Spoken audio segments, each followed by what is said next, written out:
Okay, good morning, everyone. Um, we are now ready to continue with our board retreat, and I will do roll call just to verify that we're all here. So roll call, Mr. Mark Anderson, Here. Mr. Harry Block, Here. Mr. Bruce Mandrick will be joining us later, I believe. Mr. Jack Turner, Present. and Lily Campbell, I'm here. So again, thank you everyone for being here with us so early this morning. We are very glad to see you. And now we will continue out of recess with our board retreat. And I will turn it over to Dr. Peterson. And again, thank you everyone for being here this morning. Dr. Peterson. All right. Miss Melissa, are you going to bring up the slides, or who is going to host our slides today? Mr. Sample. Okay, Mr. Sample's bringing up our slides.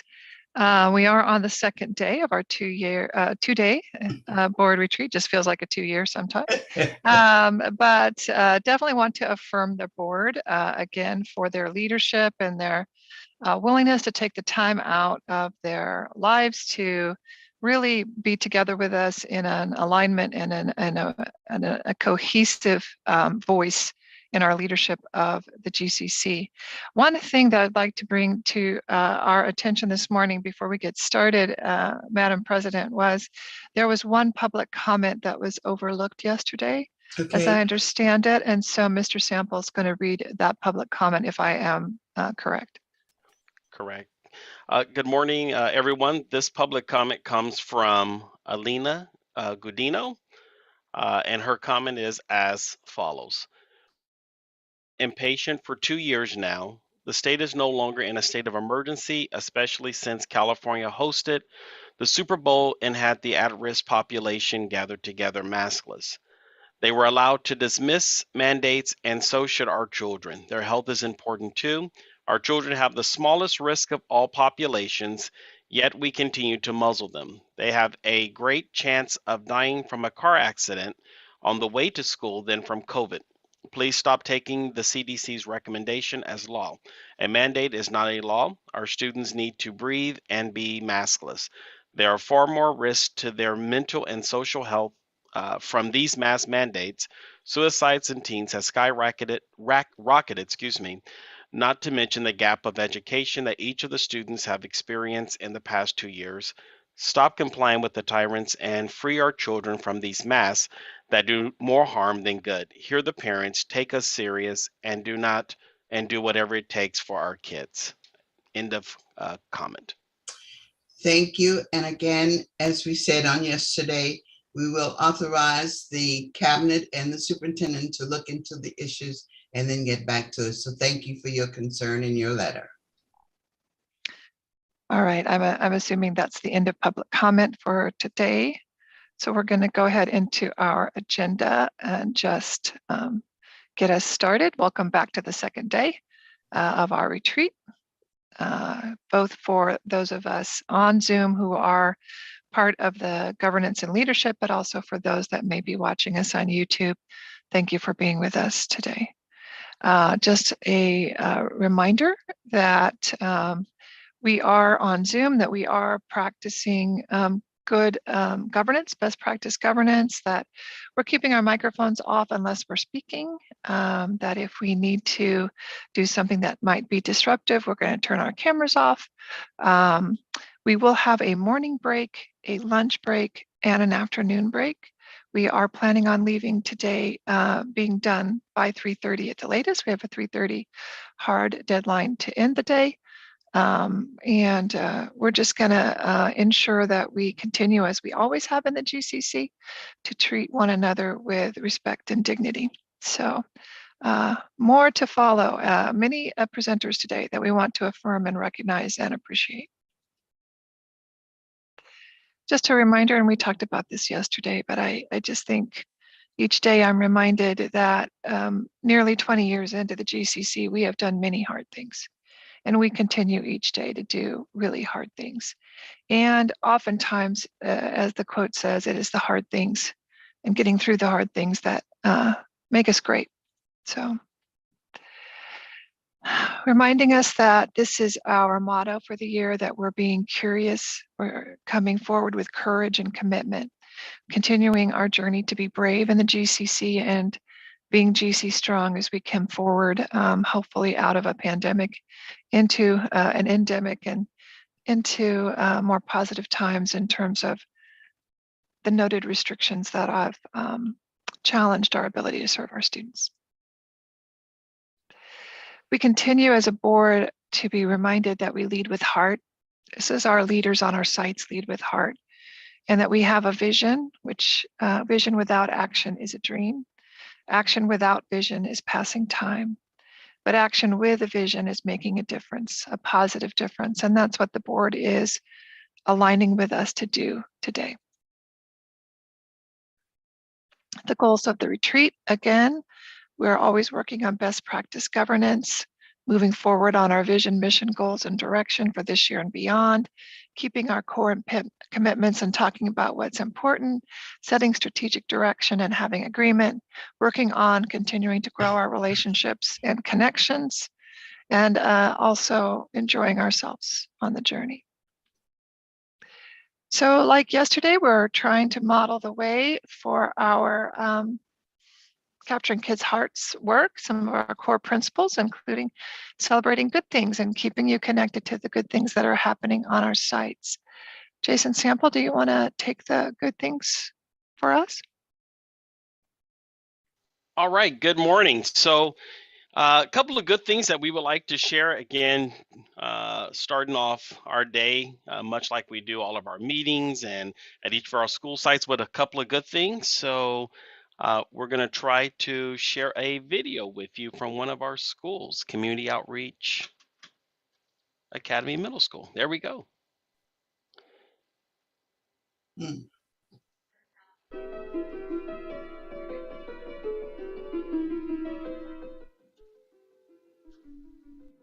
It's been a crazy year, but we love COA Middle School. Our school gives us opportunities to learn, To grow, to make friends, to help our community, to use technology, and to have fun.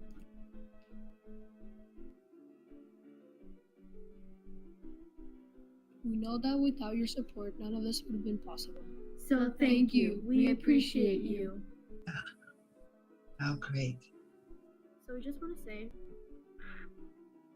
We appreciate you. Thank you so much. Thank you for helping us. I just want to say thank you for all your help and support during these times. Thank you for so much for doing what you do. Thank you. Thank you for helping us. We can achieve great things because of you guys. Thank you. We appreciate all the support you've given us. We appreciate you so much for helping us these tough times. Thank you. We appreciate you for helping us through these tough times, and thank you for the wonderful teachers that work here and for this campus. thank you for giving us these opportunities. Because we know that together, We can do great things. Thank you. Lily Campbell, Bruce Mainrich, Mark Anderson, Jack Turner, Harry Block, Oh, Dr. Christine sweet. McCormick, Jason Sample. Dr. Cindy Peterson. Thank you. Oh.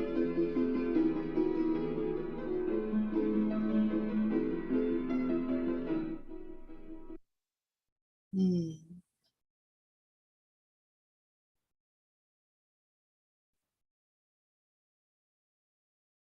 Thank you. That is from our students at COA Middle School. Again, just wanted to kind of kick off part of your morning. Some other good things is we just had a wonderful event through our CCCS, Dream It, Be It. This is from a partnership with Soroptimus International, which our own Dr. Peterson is a member of. And so This was a group that was brought to us through Dr. Peterson, and they continue not only to work with our SAVA students, but also CCCS. So very exciting event. And then we just finished a wonderful Read Across America, Higher Learning Academy. This is them utilizing their outdoor space to kind of host reading. This was a fourth grade class that went out and spent the day in the sun reading through not only Dr. Seuss, but all books. So just a couple of good things and what's happening in our school sites. Dr. Peterson.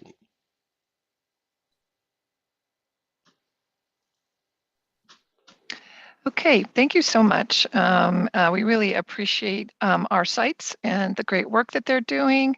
I definitely want to affirm COA Middle School, who proactively decided to, on their own, make that nice thank you video of gratitude to the board.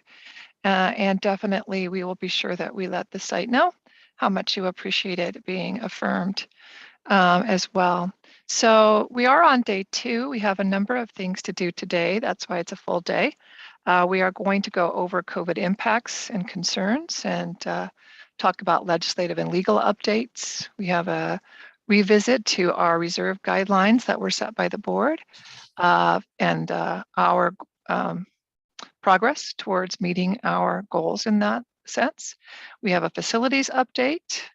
We have that wonderful acronym ELOP plan, which is not to be confused with the ELOG. And I will let Dr. McCormick do all that work with you. Ed Services, we have a number of people under that umbrella. So we have a special education update for you today. We're going to update you on CTE programs, IB programs. Going to give you the requested update on what our consultants are doing and their impact in our organization. Jason is going to update you on some of our strategic plan documents and work. We'll do some work with you on our annual best practice governance training. And we're going to show you your self-evaluation, your board self-evaluation process, get your input on your desire and how to move forward on that. Then we'll have our regular business and a lunch and be done for the day. As I've said, we're going to have at some point a mid-morning break. We will have a duty-free half-hour lunch, at least a half hour, and a 15-minute break at least in the afternoon, just so that you can plan accordingly. You are, of course, encouraged to turn your video and sound off and do what you need to do to take care of your personal needs throughout the day. That's true of both staff and board. So we're going to go ahead and get started on our first item. And as I understand it, Jason is the lead on this. COVID impacts and concerns. Jason, all the excitement, although if I could speak on behalf of the board and staff and our community, we would be grateful for a day when we don't have to have this item on our agenda anymore. I appreciate you. I know it's going to be a great update, but it would be a wonderful day to no longer have to be discussing this. Dr. Peterson, I couldn't agree with you more. We would love to. And so, good morning again, board. Hopefully, we can kind of walk you through a few of the updates regarding our COVID situation and impacts, and also what some of our strategies and plans have been to really work to help our families, help our community, and also ensure that we're marketing and outreach for our schools. As soon as I find where my mouse is. So just got to bring a little bit of light humor here. In the past, if someone sneezed, it definitely was a bless you, like, now if someone sneezed, we quickly move them to isolation. So just kind of bring the levity to the moment. Also, we can't talk about this without remembering our journey.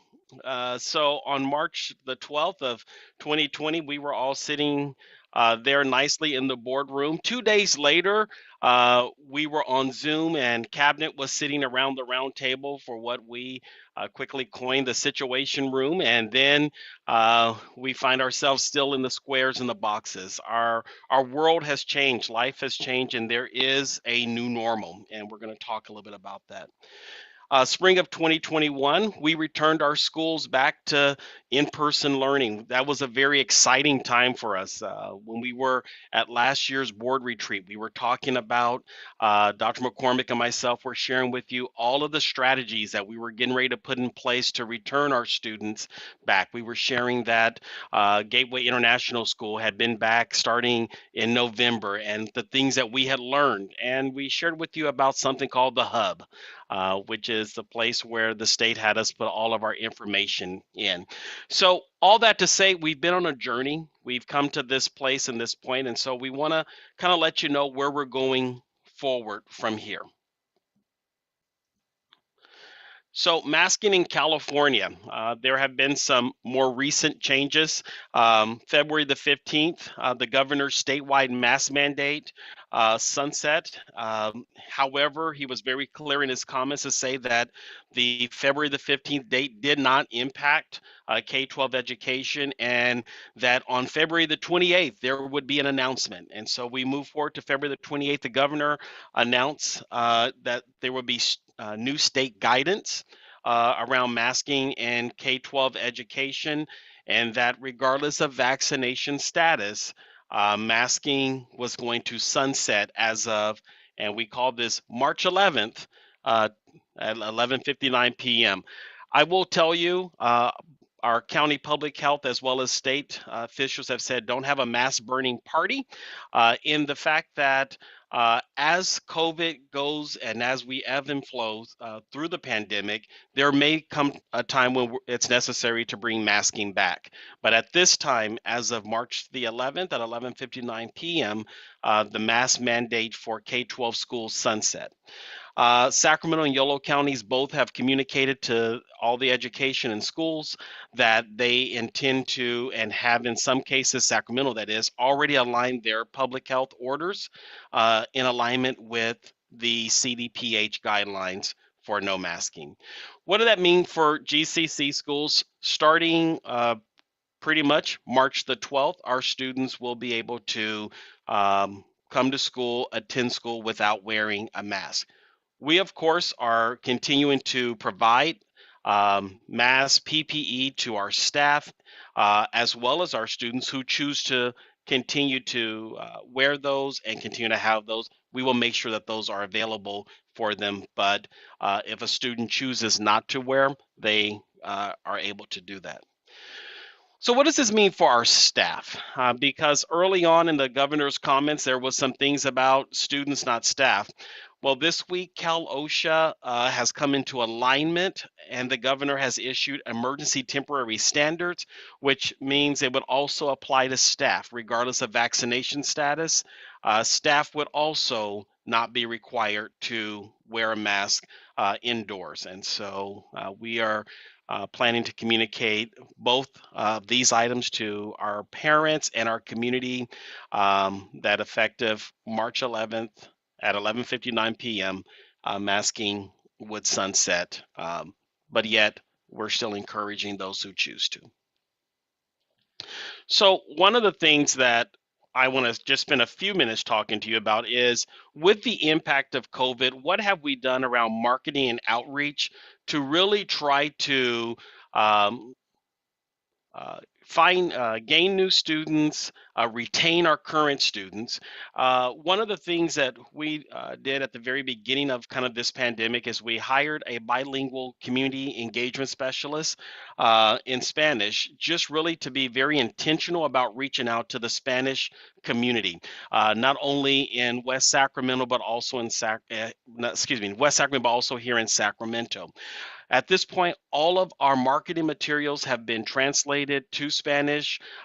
We are a heavy presence on the Spanish radio, just like we are on the Slavic radio stations. We are members of the Hispanic Chamber of Commerce. We are attending a number of community events, again, to really get the information out that we are serving all communities, and we're very interested.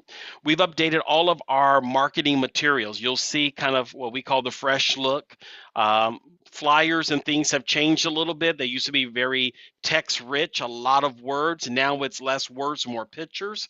So we have really kind of transitioned to where we've made our marketing materials come in a little more alignment with industry standards and kind of what's acceptable, what's pleasing to the eye.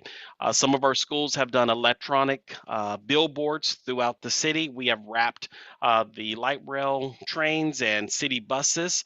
Both of our independent studies, CCCS and SAVA, have hosted very aggressive Pandora marketing accounts on Pandora Radio.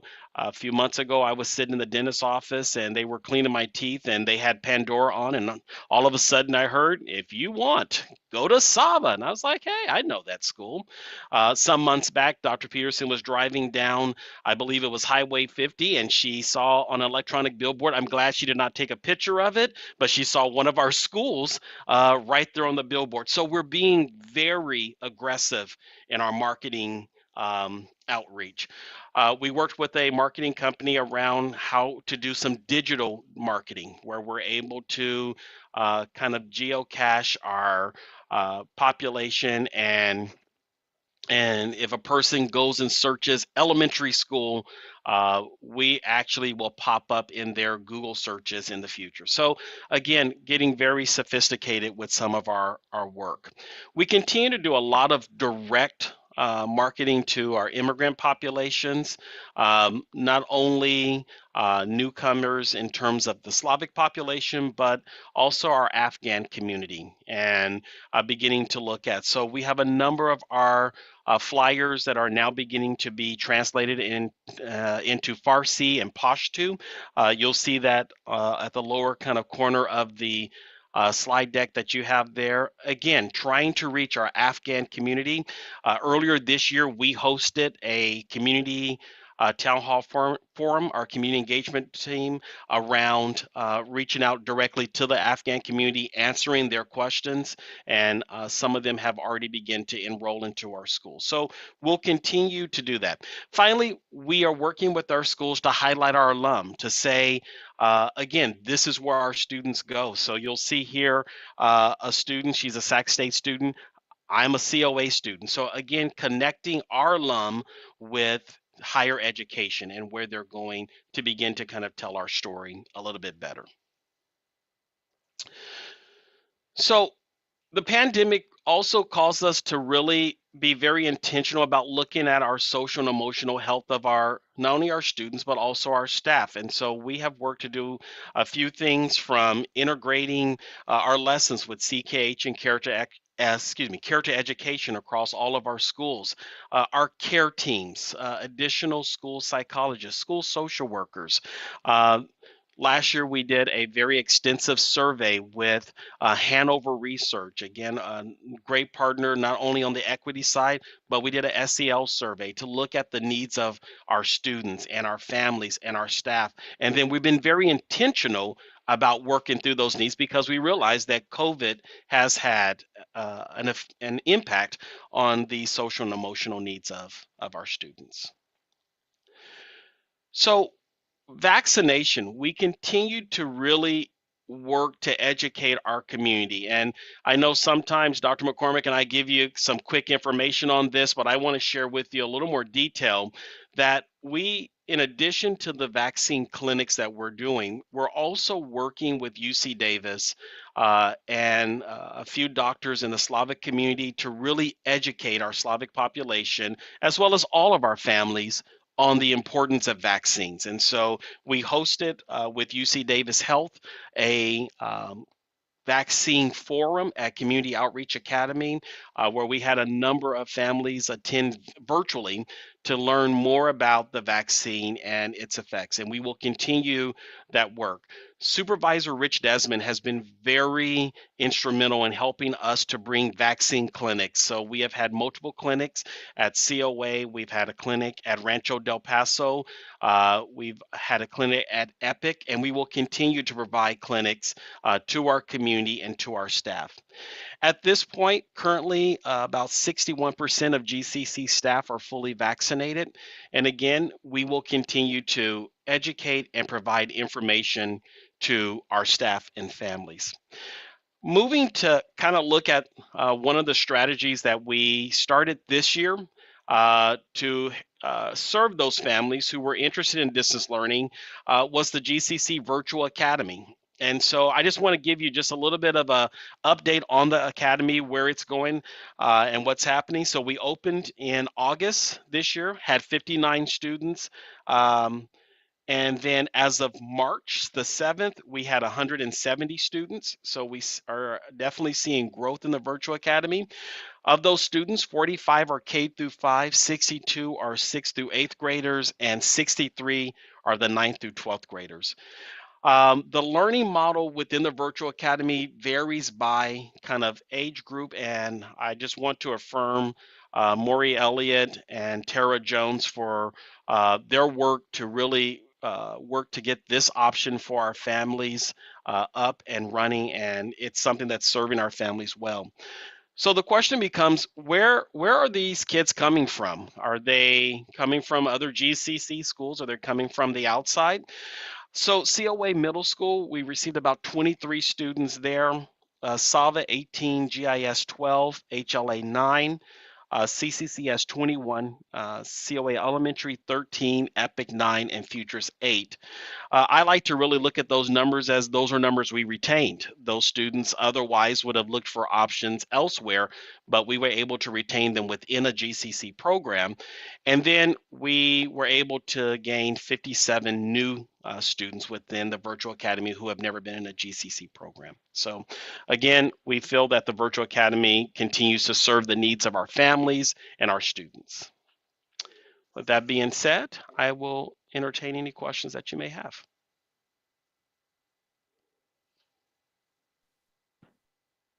Jason, thank you so much for that update. I am monitoring. I do not see any board members waving. Oh, Ms. Campbell, Madam President, you're on mute, so we will wait till you are off mute to make your comment.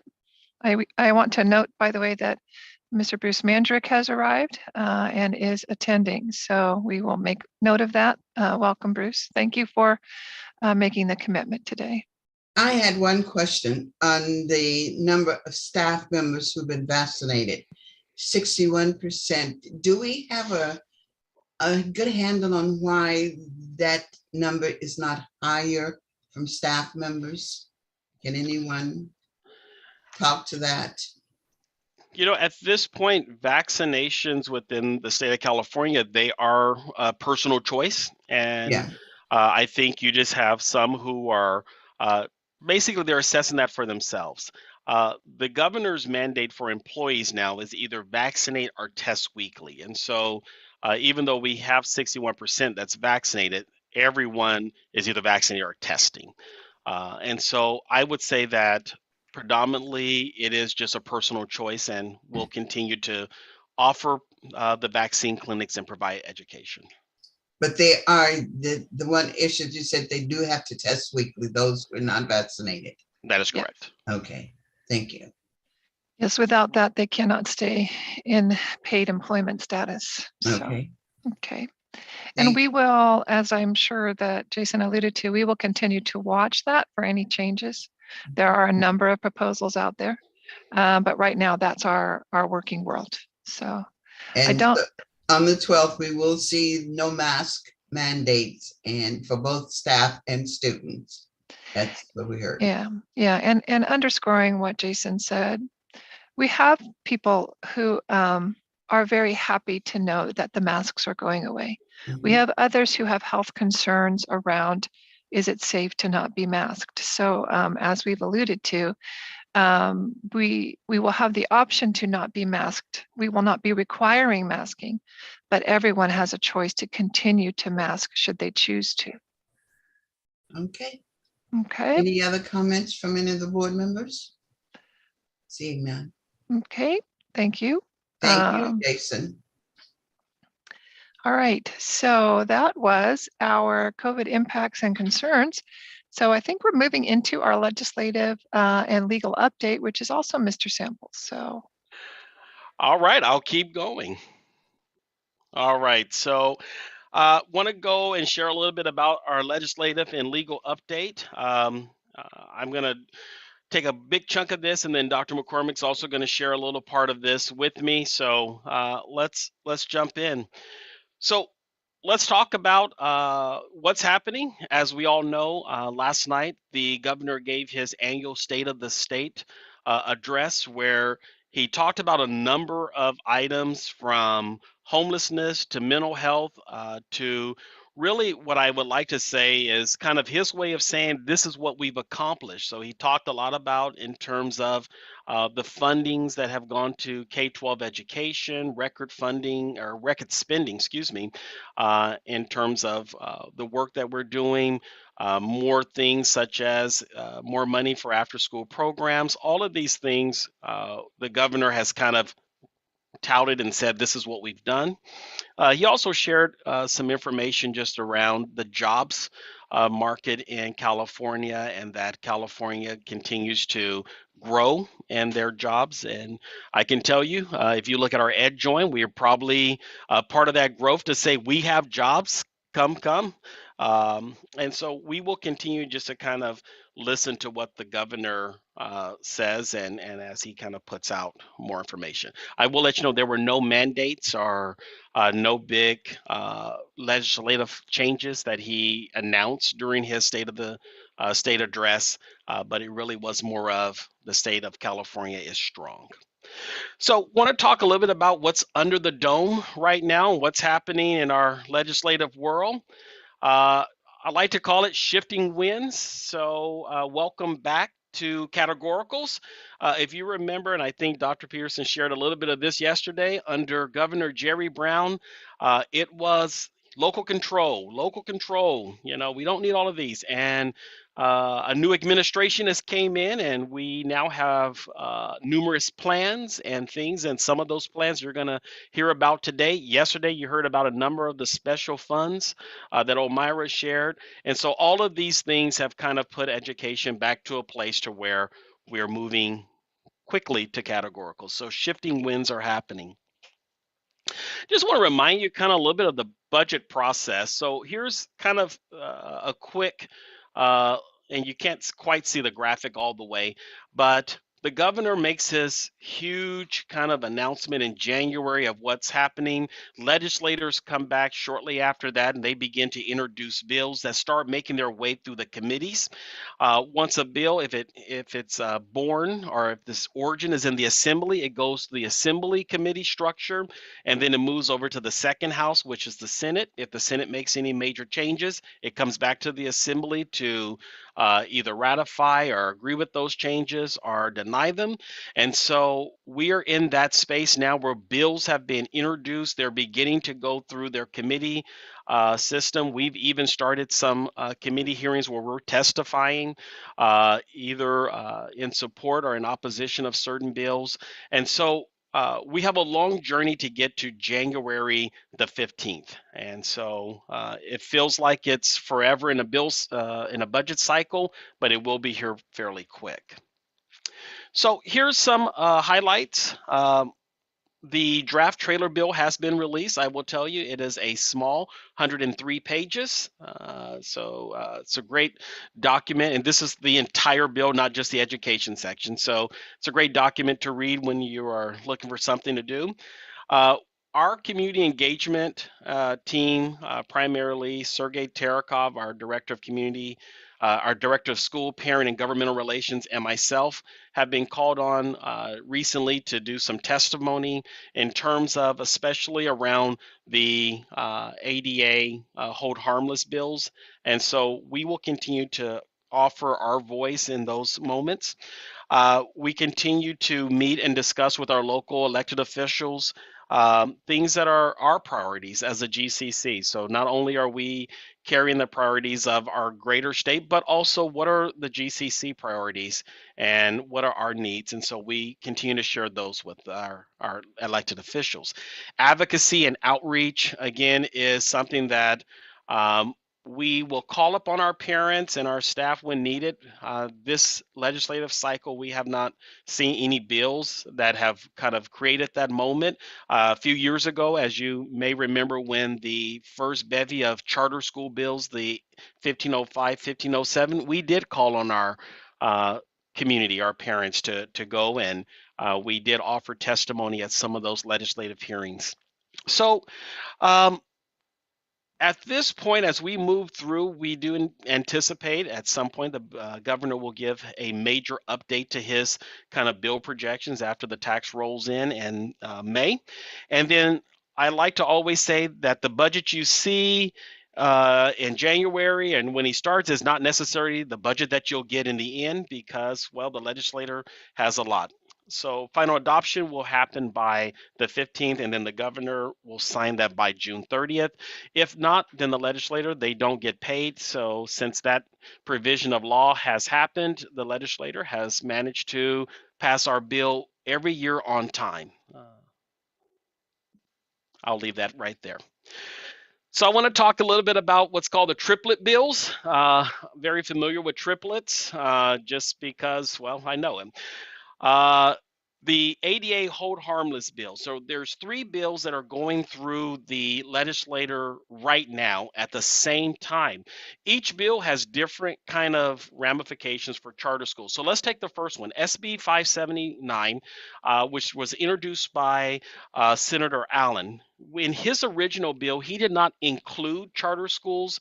However, the author has been very amenable and has included charter schools in this kind of 3-year average bill for ADA protection for charter schools as well as school districts.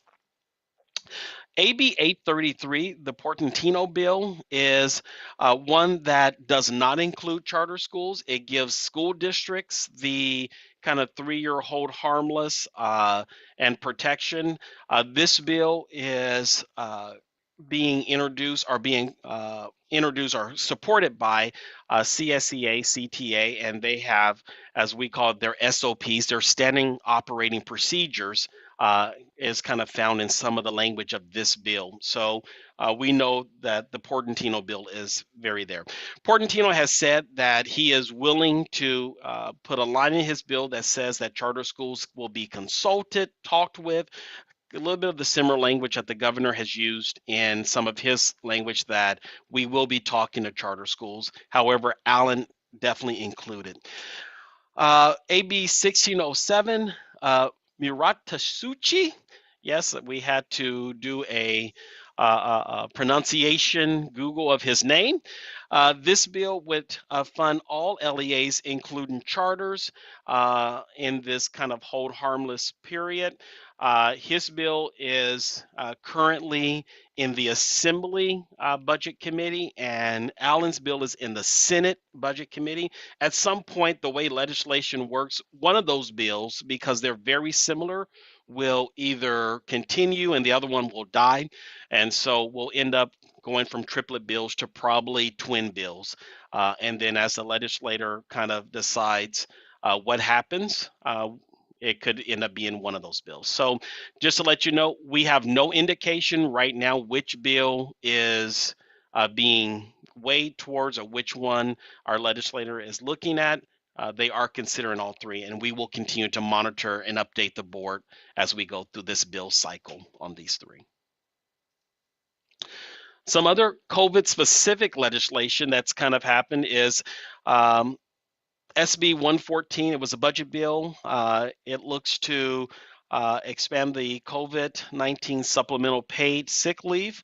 AB 1993 from WICS is a bill that would require the vaccination for all public education staff. AB 2539 from Choi, this is just a proof of vaccination status that currently, again, we have to provide that, our testing. This bill would make it to where you have to provide proof of vaccination and continue to test. So basically, it's where we are today. SB 866 is a bill that was introduced that really deals with minors being able to self-choose the vaccine without parental consent. SB 871 is one that we are watching extremely closely. This is a bill from our local senator, Senator Pan. We've had conversations with Senator Pan's office about the impact of this bill. This bill would mandate and add the COVID vaccine to the list of immunizations required for K-12 school admissions. I will tell you at this point, the floor analysis is showing that Senator Pan does not have enough votes to get this out of committee. So we will continue to watch this bill very closely. And then Senator Pan has issued another bill, SB 1479, that would not only include staff testing weekly, but student testing weekly. And both of these bills really would put a huge burden on the public education system to implement public health policy. And that's been one of the things that we're hearing from CSBA, from AXA, from CCSA, and CSDC. All are saying that we really need to return public health mandates, public health implementation back to the public health system and not to the education system, so that the work that we do can really be focused on educating, building relationships, and helping our parents, not being seen in this adversarial role. And I think the legislator is getting that message quite clear. Some other charter specific bills that we're kind of watching, you can tell we're watching a lot of bills this year, is Medina. This is a basically codifying the Attorney General's kind of opinion that he put out earlier this year that said county board members cannot be a charter school employee. And so we're watching that closely, and that we have a few county board members that are charter school operators or employees. And so we want to see what that outcome will be. Christina and Garcia, they've introduced a bill around school site acquisition. And this bill would take away a charter school's ability. I'll give you the example. When we built Rancho Del Paso, we were able to go to our authorizing district, Twin Rivers, to exempt ourselves from city planning. This bill would take that ability away from charter schools, therefore putting us through a very arduous task of going through planning hearings, planning commissions. All public schools that are DSA approved all have exempted themselves from public planning, because the DSA process is way more strenuous than the planning process. So there is a lot of support to try to get rid of this bill. Bonta has introduced 2484. This bill would say that upon closure of a charter school, you have to talk about where the facility ownership will go. I will let you know, again, GCC has always been a best practice. And if you look at any of our charter documents, it's clearly stated what happens to our facilities, what happens to our assets upon closure. So I will tell you that while this bill for some may feel big, for us, it's something that we've always done. We've always been transparent about.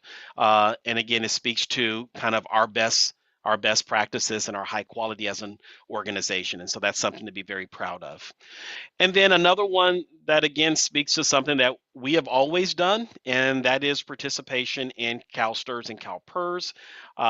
The LEVA bill would make it to where it is a mandate that charter schools do that. Again, GCC has always done that. So not a big issue for us. None of these bills are things that will cause us any concerns. All right, Dr. McCormick. Thank you, Mr. Sample.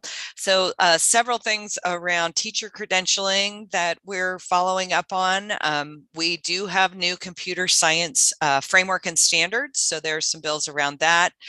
Some of these bills are really codifying things that we've been able to have in place as part of the COVID sort of relief pieces, such as some of the post-retirement contribution limits being moved, changes to the basic proficiency, increasing that emergency sub-permit days. So these are really looking at making those more permanent changes. Some of the other challenges for getting people into the profession are also being addressed, such as the career substitute teaching permits and different things around a credentialing task force to make sure that we're really trying to backfill an area that even prior to the pandemic, we were struggling with getting teachers into the profession, excuse me. So just being able to continue that work to try to attract high quality workers to be teachers. Next. All right, trying to unmute myself. So moving to kind of, again, a little bit of our identity crisis. So charter schools were created to be incubators of innovation. And Dr. McCormick, you want to give the great news about AB 599? Absolutely. So with the signing of AB 599, charter schools will now be subject to the Williams Act beginning in the 22-23 school year. So in my sharing, I want to make sure to affirm my educational services team, Dr. Gold, my coordinator, Ashley Cow. They have been working with our school sites already to really look at our adopted curriculum, the years of adoption, how those are aligned to the current frameworks. So you will be getting some items in some upcoming board meetings to help really make sure that we are in alignment with what we anticipate will be coming to us in the 22-23 school year. Additionally, the facilities team, Jerry Little and his team have been using the already adopted FIT tool that has been part of district facility review for a long time, but really taking that tool and looking at our facilities in anticipation of the Williams Act. And then as we move through the 22-23 school year, you as a board will be having some resolutions that you probably have never seen before. For example, the first part of the school year, we will be bringing to you a resolution about materials sufficiency, which will be a report on the materials we have available to students as part of the Williams Act, ensuring that all students have access to standards aligned, framework aligned materials. And so that is part of what we're doing to move and prepare for what we anticipate will be part of our new normal in with AB 599. So again, this is all part of kind of the charter schools identity crisis as we begin to, the first start in that was the AB 1505. And if I was Eric Premack, I would, kind of do my fingers and say that, we are taking 1,000 cuts at one time and bleeding out, but not having the chance to bleed. So as we continue to look at some of these things, we continue to monitor them. Again, I go back to because of who GCC has always been, and we've always been to the highest standard. A number of these things, though they're new in regulations, they're not things that we have not done before. For instance, some of the Brown Act changes that we experienced last year, these are things that we've always done. We've always published our agenda. We've always kind of held the highest level of integrity. And so that is something that bodes well for us.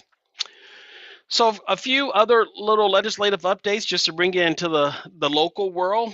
Every 10 years, we go through something called redistricting. And so that obviously has impacted us in some ways. One of the greatest ways is that the author of AB 1505 and 1507 and the current chair of the Assembly Education Committee, Assembly Member Patrick O'Donnell, has been redistricted out of his district. So he will be returning back to the Long Beach area to, I believe, run for mayor. And so we wish him the very best in his future endeavors. Set that nice. Some of the other redistricting that has impacted us is on the federal level. For a number of years, we've been always represented by Congresswoman Doris Matsui, as well as Congressman Ami Bera. Within redistricting, we are going to inherit a new kind of congressional area, primarily for the northern part of our area, and currently we have Assembly Member Kevin Kiley and I believe Sacramento County Sheriff Scott Jones, who are running for the newly kind of created district. So part of our area will now kind of be a little bit with the Roseville area. On our state level, we are gaining a new Assembly District, Assembly District 10, which previously no one in our area held. We anticipate some combination of a few community leaders as well as City Council Member Eric Guerra, who plan to run for this new kind of constituted district. Eric has been a huge supporter of Sava as the council member who represents that area. I oftentimes share with people, and Dr. Peterson and I shared this during a presentation that we do on the politics of education, is that people who are school board members eventually move up. And so he has obviously moved from school board to city council, and now he is seeking a state assembly seat. So again, really good relationships. In terms of our state Senate seat, our local senator, Senator Penn, is termed out of office. And so we have a few individuals, most notably the Vice Mayor of Sacramento, Angelique Ashby, council member for District 1, is running for state Senate. And then former Assembly member and State Insurance Commissioner Dave Jones, both are kind of seen as competitive individuals for the state Senate seat. And again, we're watching that closely. Locally, we did take there's some new redistricting around our city council here in Sacramento. And so our schools primarily used to be located in District 1 and District 2. We now actually dip now into District 3 based on some of the new boundaries in the north, and then down south, where we were primarily in District 5, we have now also kind of moved over to District 7.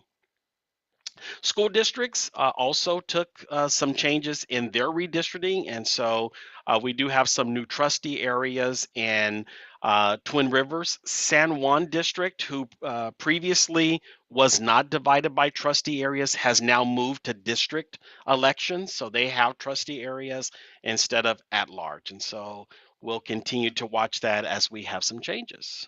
And I want to take it to charter renewal real quick. So this is a subject that it feels like it's charter renewal all the time. This is just reminding you what kind of the state law said in terms of giving an extension of 2 years for charter petitions due to the pandemic. And so what that looks like for GCC is our Twin Rivers schools will come up in 23-24. Our Sac City, Elk Grove will be in 24-25. GIS, the way in which the code was written, they were just renewed right at the beginning of the pandemic, so they will stay on their normal renewal timeline, and then Epic will come up for renewal in 26-27. As much as those dates seem far away, they will get here very quick, especially those 5 Twin Rivers. After this last cycle, all future renewal cycles will be based on what tier the schools are in. If you remember from a previous presentation, we talked about high performing, mid tier, and low performing. And so that will drive future renewals. Thank you very much. I'll take any questions. Jack. Thank you. Very, very informative, Jason. It's nice to know that our legislators have been busy during this era of COVID and have been on the job. A number of questions. Did I hear you correctly that the legislation is proposing that they will hold districts harmless for 3 years on enrollment? Not for 3 years, using a 3-year average. So looking at, Yeah, a 3-year average based on the prior year before the COVID epidemic? In this cycle, yes. And then following that will just be based on your prior 3 years and an average of that.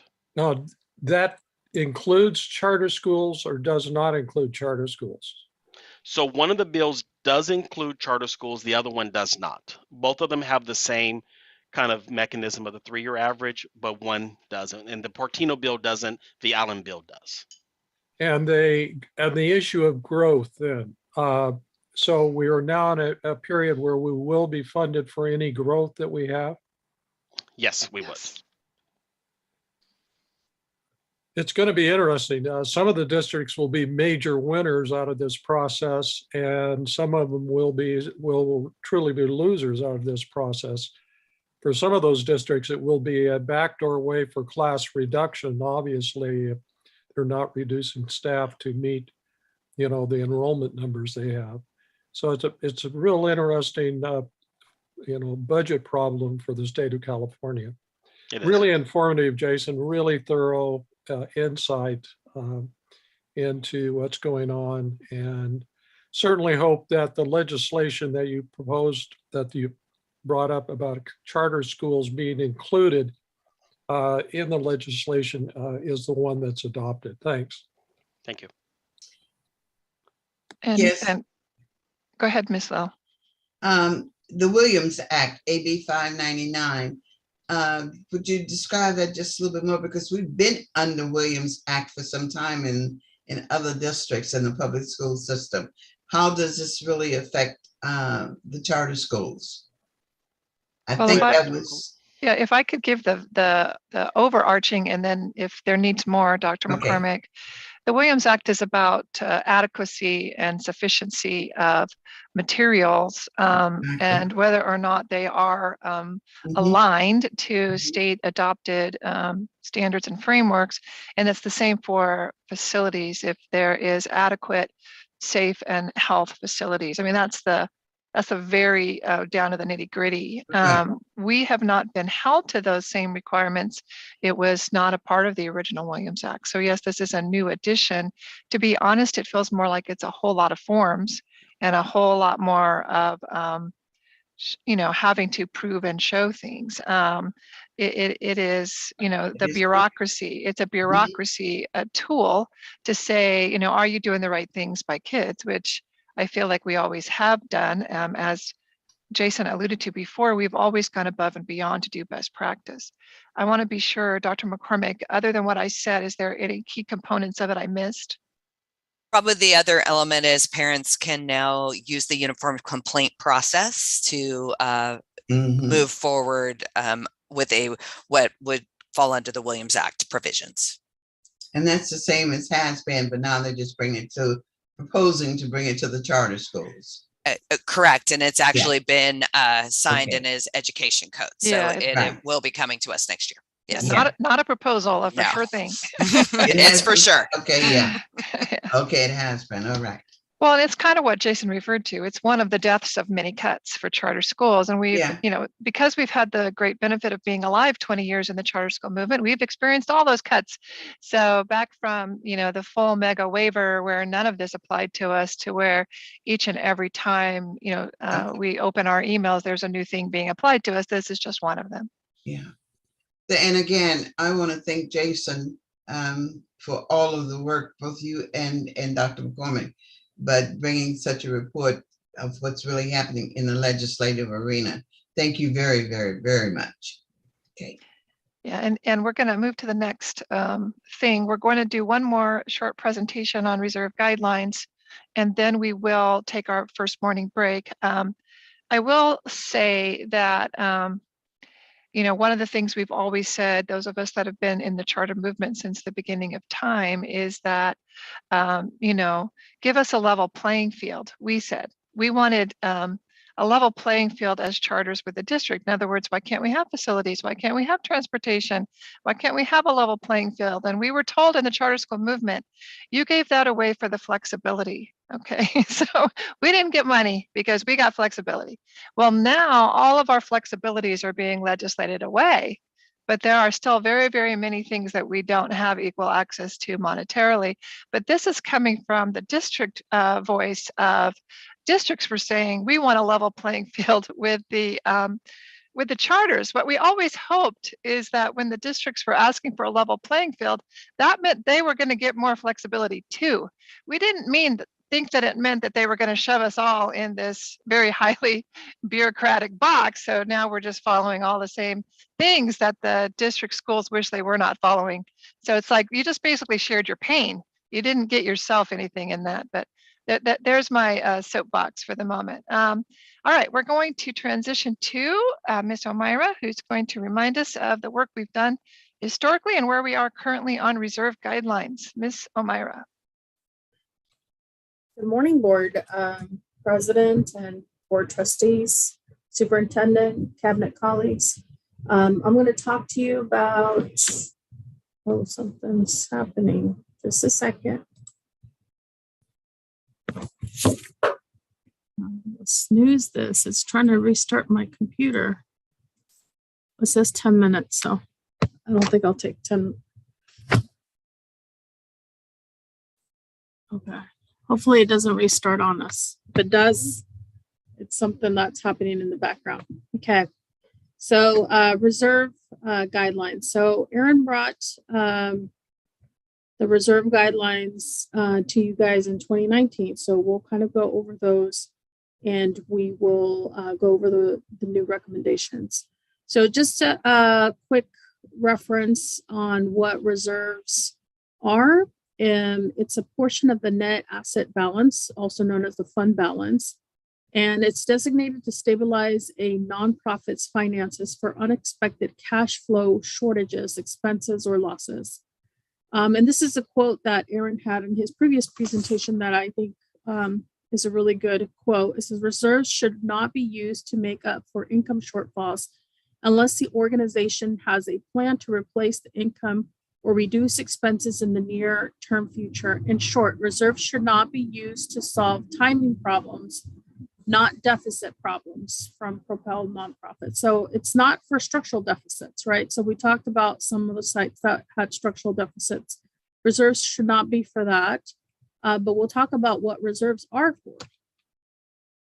So operating cushions against unexpected events, so loss of enrollment and revenue. So that's some of the things that we are seeing. So some of the losses that we're seeing in structural deficits this year in particular are due to the enrollment, and therefore, you know, it's appropriate to be eating reserves or using reserves for that purpose because it's unexpected. Emergency, legal, revenue not received on time, so for cash flow purposes, and then also for special projects such as building, repair, replacement, seed funding for expansions or new programs, big purchases of textbook, technology, or equipment. Okay. There's 5 components to the school district's reserve. So there's the 5 bullets that you see here in bold are your 5. So some of the ones that are outside of the LEA's control are the non-spendable. So that would be your prepaids, cash held and revolving or endowments, restricted programs. So anything that's on the restricted side of the house, special ed dollars, Title I dollars, et cetera, those are restricted to those purposes. And then determined by the LEA, anything after those components are taken out, then you have 3 types of reserves. You have committed, that can be used for any purpose but designated by the board. You have the assigned, some as above but designated by the CBO or superintendent. And then you have your unassigned, which is your reserve for economic uncertainty. You have to have 3 to 5%, depending on the size of the LEA, to have the reserve for economic uncertainty, and then anything else would fall to the bottom line. Okay. So in 2019, the recommendation was to attempt to work towards the school having a combined economic reserve and reserve for sustainability at 33% within the next 7 years. And then also put all amounts above this currently in committed towards facility acquisition and maintenance. So that was the guidelines in 2019. We are keeping it somewhat similar in terms of the percentage, but we're breaking it down a little bit more detailed. So depending on the size of the charter school, we're doing 3 to 5%. We're doing a flat 5%. We're recommending that we change that to 5% across the board for all our LEAs. And then 10% reserved for sustainability, 15% reserved for facilities acquisition and maintenance. And then anything left over unassigned after those set asides will be allocated as appropriate to facility acquisition and maintenance. So that's our current recommendation. And here are some of the percentages. So the very last bottom line here is what the reserves were in the 18-19 year when Aaron presented this initially. And then you can see right now where our reserves are currently. So we've had improvements in all of them. And you see in HLA, there is a slight drop. There was a portable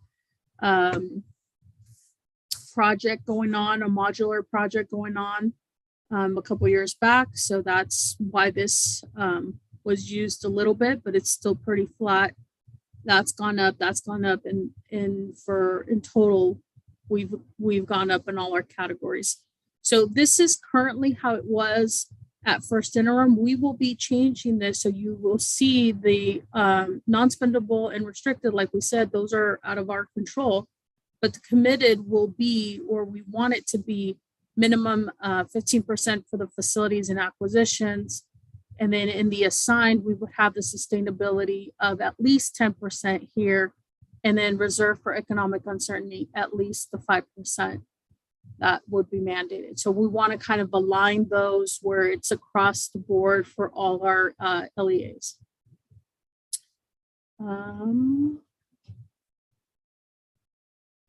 And I think that's it. So our independent schools sometimes have a difficult time building reserves due to the SB 740.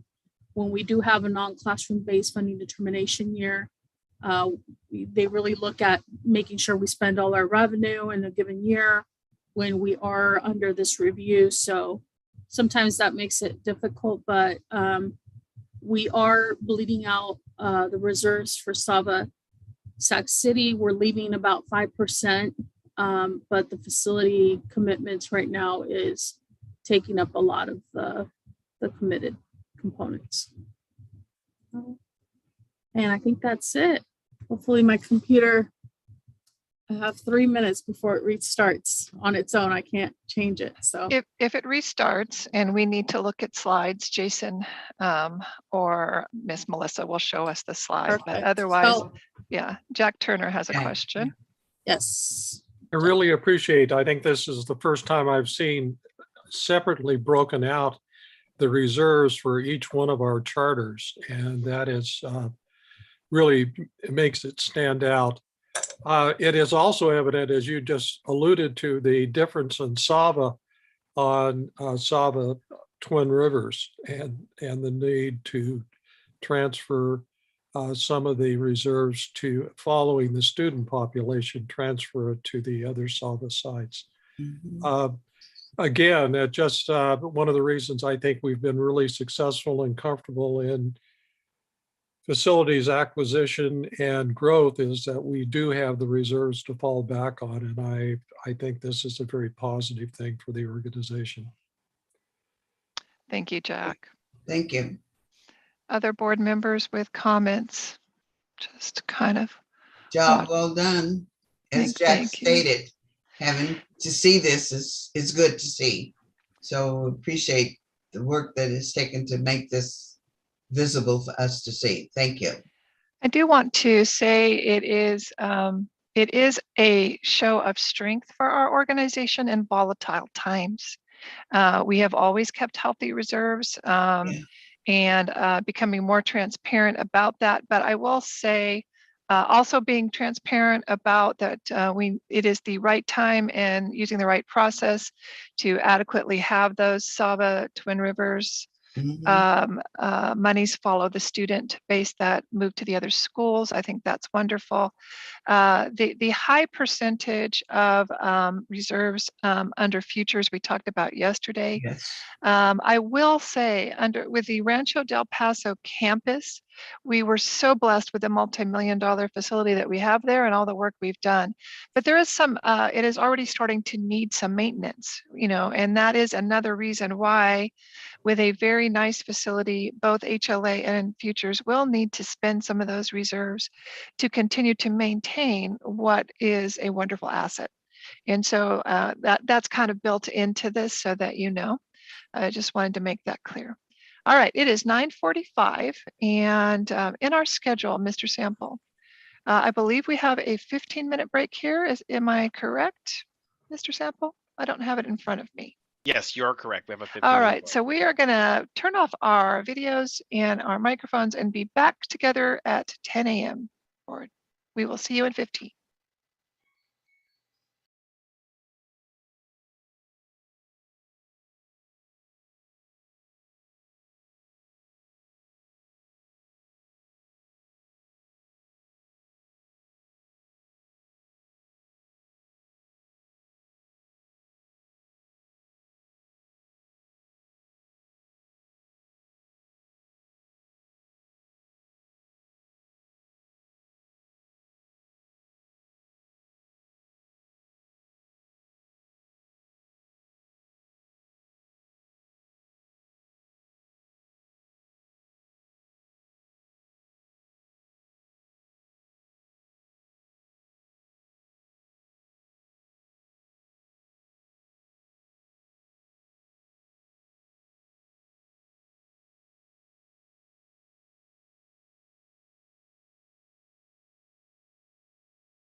Okay, we should be coming back together. It's 10 o'clock.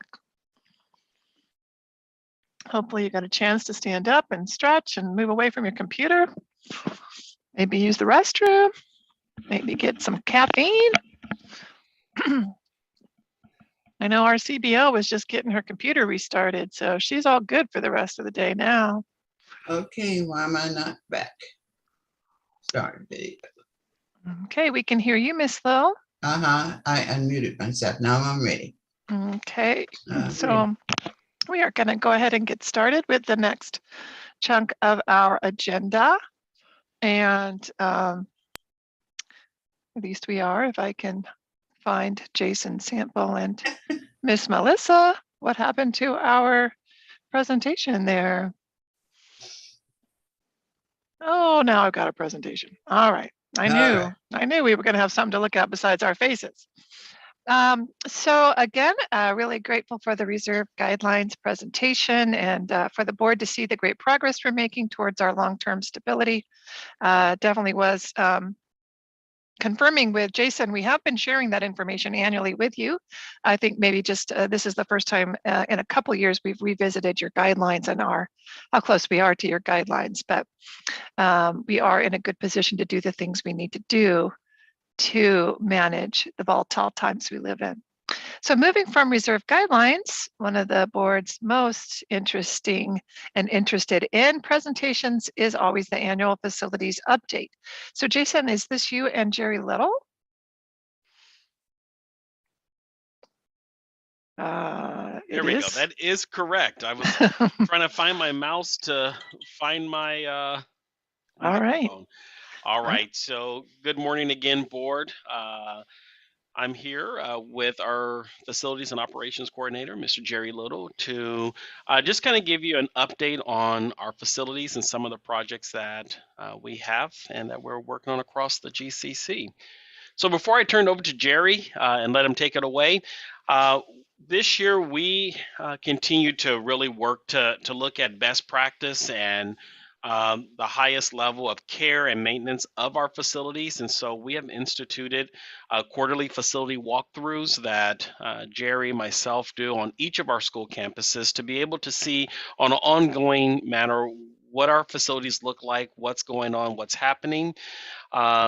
We continue to have ongoing communications with our custodians, sharing with them the work that's necessary to keep up with the upkeep and the care and the maintenance of our facilities. COVID really created that kind of opportunity to do more of that, just because Jerry really stepped in to work with them a lot around, what COVID protocols did we need to have in place? What COVID safety measures did we need to have?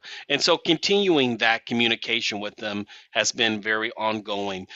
Jerry has a pretty wrapped in or dialed in, work order process to where we're looking to timely turn around work orders in support of our school sites. And then we do continue a lot of work around, even though the state is moving to an endemic, we still are looking at our own COVID kind of mitigation protocols moving forward to best support our student safety as well as our staff safety. And then finally, earlier this year, we had a roving sub custodian who was able to go in and provide support at our school sites as we dealt with, as everyone, staffing shortages, staffing ups and downs. And so definitely want to affirm Jerry Little and his leadership. And so with that being said, Jerry. Well, thank you and good morning, board members and superintendent. Do I have, let's go to the next slide here. There we go. Okay, as you know, we'll go through and we'll highlight some things that we've done at the sites throughout the year. Some of them are future projects that we got coming up, like this one here, Community Collaborative Charter School on the main campus here. The carpet there has been there since 2011 when we did the original TI. So it's starting to kind of show some wears, tearing at the seams, got some stains in there that trying to get cleaned up with carpet cleaning, but it's just not working. So it comes time to where we need to replace the carpet. We're only doing it on the main floor. The lab areas and the office areas seem to be fine, but the main floor, the big area there, is going to be replaced this summer. Community Outreach Academy. We've been talking before about the shade structure and their LED light. LED light is now complete. The LED sign there on the, so if you come in on James Way, you'll see it on the corner of Scavarla and James, right there by Rafferty B. The shade structure is, I would say, 95% done. You can see that it's erected, has a roof on it. There's a couple of braces that need to be put on. And then once we get the tables anchored down to the concrete underneath it, we'll be able to get the fire marshal to sign off, and then we'll go for our final inspection on that project. Middle school, we're continuing to work with Twin Rivers on the deferred maintenance issues as far as roofing, HVAC, and ground maintenance. They are doing a roof replacement on the G wing and also the COA admin office. They are slated to start that here in April, and it will probably go through the summer. They'll be working after hours on that, so that extends the timeline a little bit, but we'll have at least on 2 of the wings new roofs on that portion of the building. Over at Epic, right now over at Epic, we're trying to work with the Yolo County Health Department as well as with Twin Rivers Food Service that provides our lunches at the site. We'd like to expand the lunch options that they have. So in doing so, we may have to do a little bit of upgrades on the kitchen. It would include some work on the 3-compartment sink that was installed about 2-3 years ago. And some new flooring and wall surfaces will have to be added as well. So once we have the meeting, we'll have a better idea of what we need to do in the kitchen to expand the lunch program there.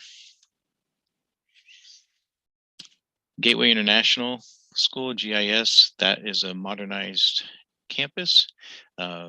We thank San Juan Unified for doing all the work over there through the program that they had, but they upgraded HVAC. They've done a lot of work on that campus as far as the classrooms and everything else. That campus is nice, really looking good right now. And they are expanding over to back over to the church where we used to be across the street to offer space for the TK that will be happening next year. So we'll have a little bit there, and you'll see that on the consent agenda for the MOU with the church. Rancho Del Paso, we've got our plaque installed now. So as you can see, the plaque's installed. It's right next to the door of the main office there when you walk in, be on the left-hand side. So that was installed recently. Thank you all for your support. Higher Learning Academy, we are adding some additional cameras. We find there's some dead areas in the system that we have, so we're going to add some to catch the parking lot. When we built the campus, a lot of those light poles in the parking lot have access and had conduit put in to give us a pathway to get over there.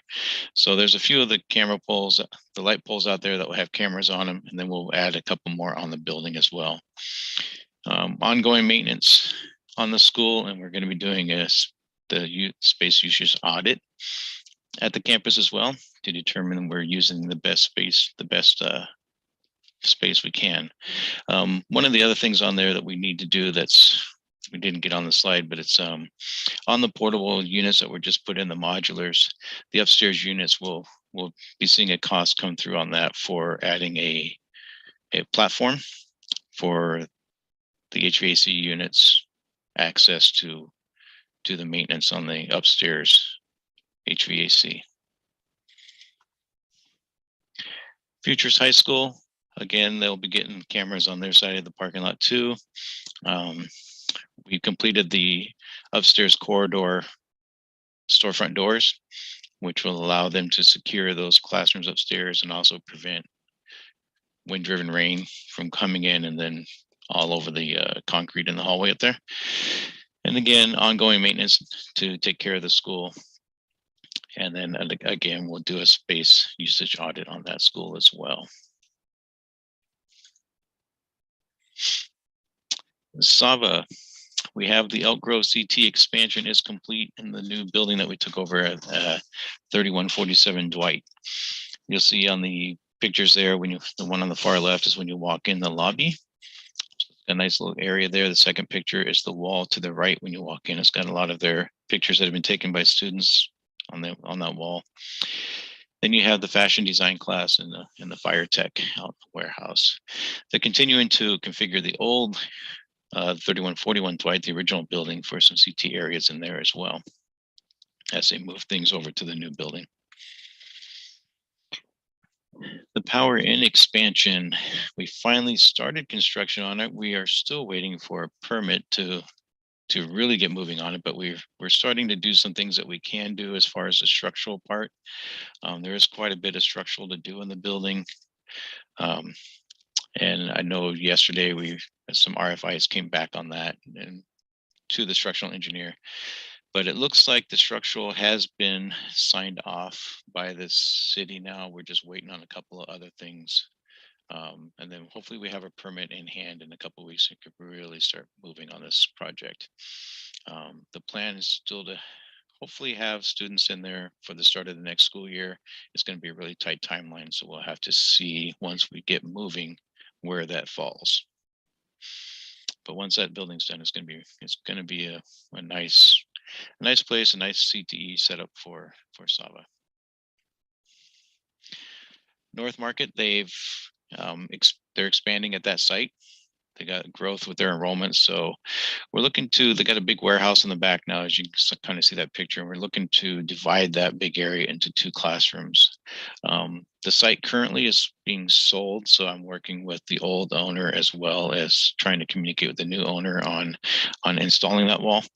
It doesn't look like we'll have any pushback, but once we get clearance, we'll be able to really start moving on it and get that done for them. In our central office, we've began our exploration discussions with McClellan Business Park to expand into the rest of the building here. That will offer space for virtual academy as well as growth opportunities within GCC.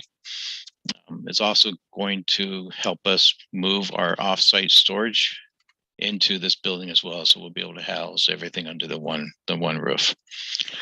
And if you haven't been in the office, which you probably haven't been in a long time, there's some additional workspaces that we've added as well in business service side as well as the student services side on the other side of the building. So I want to thank you for your time, and if anybody has any questions, we can answer them at this time. I see Jack's hand. Yes, Mr. Turner.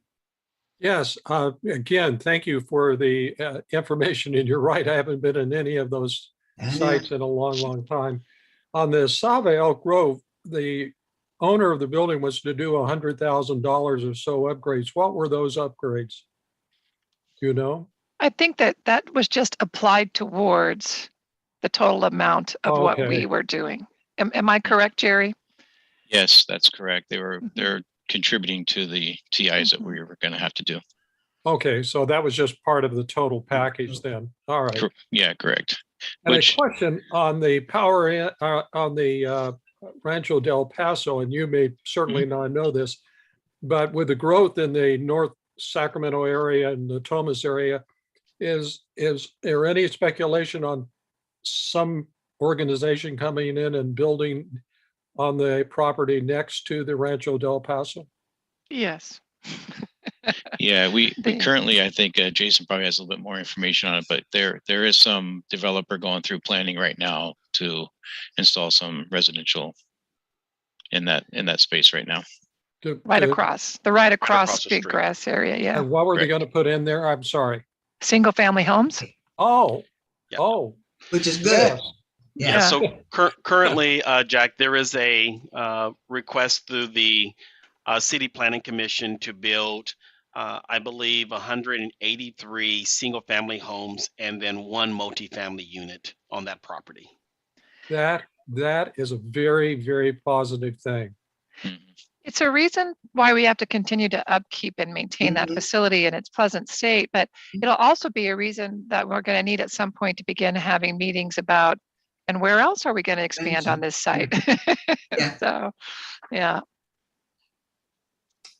Okay, anyone else with comments or questions other than Jerry? Thank you so much. I always look forward to this to see what is happening, particularly since we haven't been able to get out to see the schools. So thank you for this comprehensive update on what's going on. It's been very informative. Thank you so much, Jerry.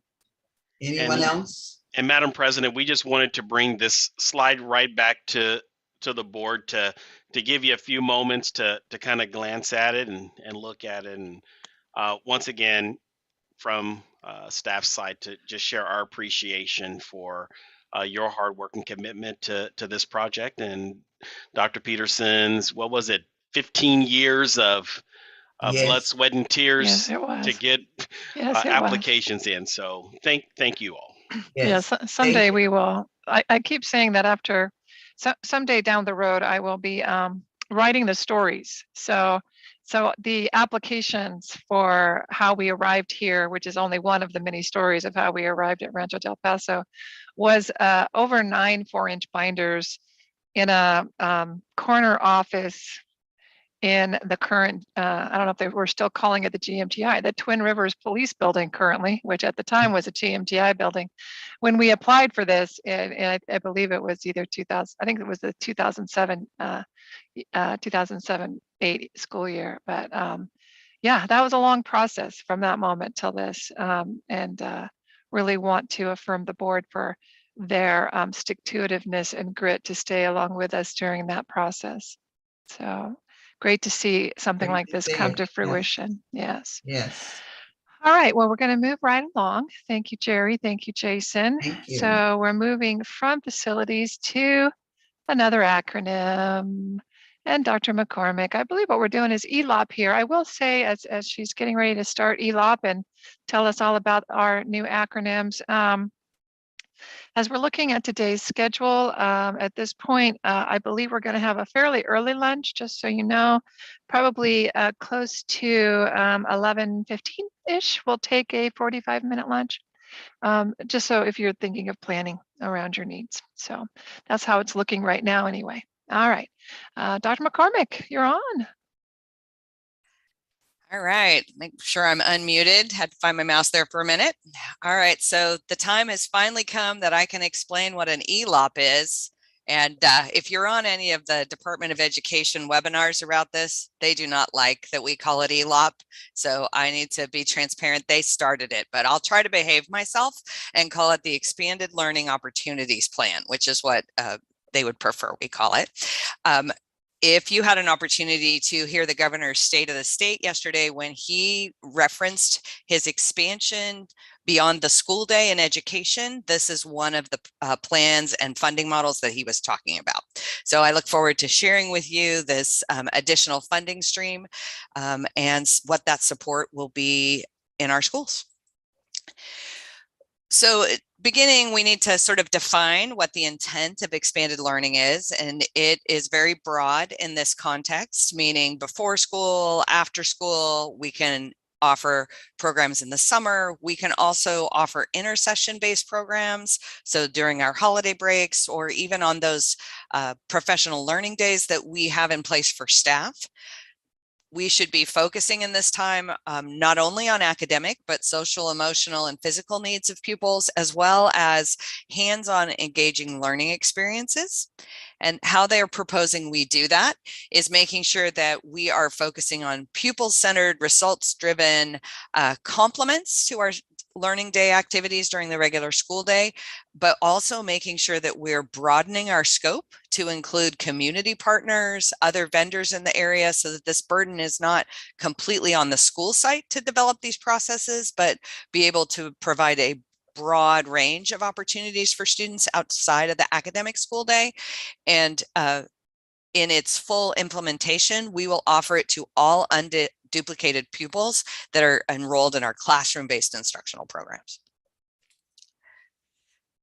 So with that said, understanding that it is just classroom-based programs that are eligible for this expanded learning funding, it will be, those schools, Higher Learning Academy, Community Outreach Academy, EPIC, and GIS that serve students TK6. This is a TK6 program. Now, each of the schools can choose to expand it to 8th grade if they wish, but the funding is really aligned to those students in that TK through 6th grade. What can it look like? There's a lot of flexibility here. In fact, the direction that we have been given around this program is, unless it tells you no, it's a yes. So we could offer this expanded learning to students before the school day starts, in combination with before and after school, and through those intersession or time off periods. Couple keys: the whole school day for a student, if we're doing before school, and that is the only way we're providing this expanded learning, has to equal a 9-hour day. The same with after school. That can include their school day, but the breadth of that expanded learning equals 9 hours. The same for those summer and intersession programs. So if we were offering it during summer school, we may have our traditional 4.5 hours of summer school, and then students would stay on site, or they could go and be served by a community partner to meet that 9-hour requirement. All right, so same with before school. We could open early in the morning for parents to provide a drop-off opportunity for their child early in the morning. Then we add the school day to that time, and may also have to add time after school to equal the 9 hours. Or if we're just choosing to do after school, then it would be the regular school day and then expand it up to the 9 hours. But there is a lot of opportunity to be creative and flexible to best serve our community and school needs. And I think that's the component of this additional funding that's important to remember. We have had some initial timelines and then some possible changes. So I'll do my best to sort of explain what we know now, but we are pending some trailer bill language. So we were actually funded in the 21-22 year to begin program creation. And the intent of the school year funding this year is we need to make sure that we are offering a program to 50% of our unduplicated pupils. Omira referenced our UPPs, as we call them, those students that are English learners, social economic disadvantaged, homeless foster youth are those students that make up that unduplicated pupil count. That was the intent of 21-22, with the legislation written that we would then implement and offer the program to 80% of those students in the 22-23 school year. Because of delays in some funding and additional impacts of trying to create and design a program in the middle of a pandemic that we're still trying to develop classroom instruction for, there is trailer bill language that would actually push the 80% requirement into the 23-24 school year. We won't really know that until the trailer bill language is finally finalized, which will happen sometime in June. So our schools at this point are really planning to scale up to that 80%. Because we have an unduplicated count on all of our eligible campuses of higher than 80%, we have to offer this program to any student that would like to attend. So there's no limit for any of our campuses. It's really, if a parent or a family wants to take advantage of it, then we need to offer that program to them. Okay. It complements our ACES programs that already exist on all of our sites. So we can have students that are enrolled in ACES that will then be counted towards that offering. The other piece that this new sort of funding model allows us to do is adds a little more flexibility with ACES attendance. ACES required that students stayed a certain number of hours. This expanded learning money does not have those requirements. So we could have a student, because it works for a family, come right after school for maybe an hour or two and then leave. The student doesn't have to stay the entire 9 hours. We just have to offer a program for 9 hours. Okay. but we will see. Many of our summer school programs are already looking at the 9-hour requirement in order to meet the 30 days of intercession components of this language in this bill. We have to start this school year. So many of them will do summer school for about 15 days in the 22-23 school year, anticipating they'll do another 15 days throughout that school year, ending by June 30th to meet the 30-day requirement. And then, as I said, the trailer bill language just may affect the number of students we have to offer it to. We still need to be actively working to create, develop a plan, and offer this program to at least 50% of our students. All right, so that was a lot. The actual plans that have been developed by the school sites are very aligned to the ACES plans, as I mentioned, and you have those later in your consent agenda for your approval. And the schools are, in fact, they're meeting today to start to talk about which community partners they might have available to plan with and what that might look like on each of their school campuses. So, Jack. Yes, thank you. I still like the term ELOP. I think it will become part of our vocabulary. A question, do athletic programs count as extended opportunities programs? Our understanding is if it doesn't say we can't, we can. So, all right.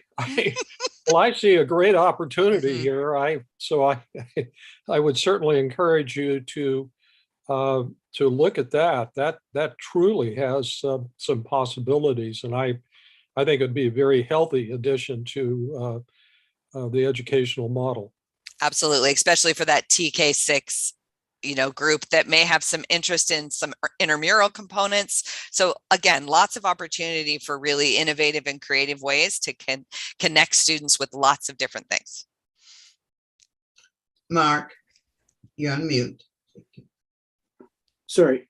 Yes, Christine, I agree with Jack that the physical education piece of it could be a very good thing to explore. Will we get updates periodically from some of the campuses on the programs that they chose? And I'd be curious to see what creative things they've come up with. I think that's a great idea. Good. I will tell you at this point, they're slightly overwhelmed in thinking how they're going to make all these things fit in a box. But I think once they get up and started, it will be a lot easier for them to really sort of move into that next step. It was pretty overwhelming just to read the program and see how you're fitting in everything, that we will be approving later on. So good job. Job well done.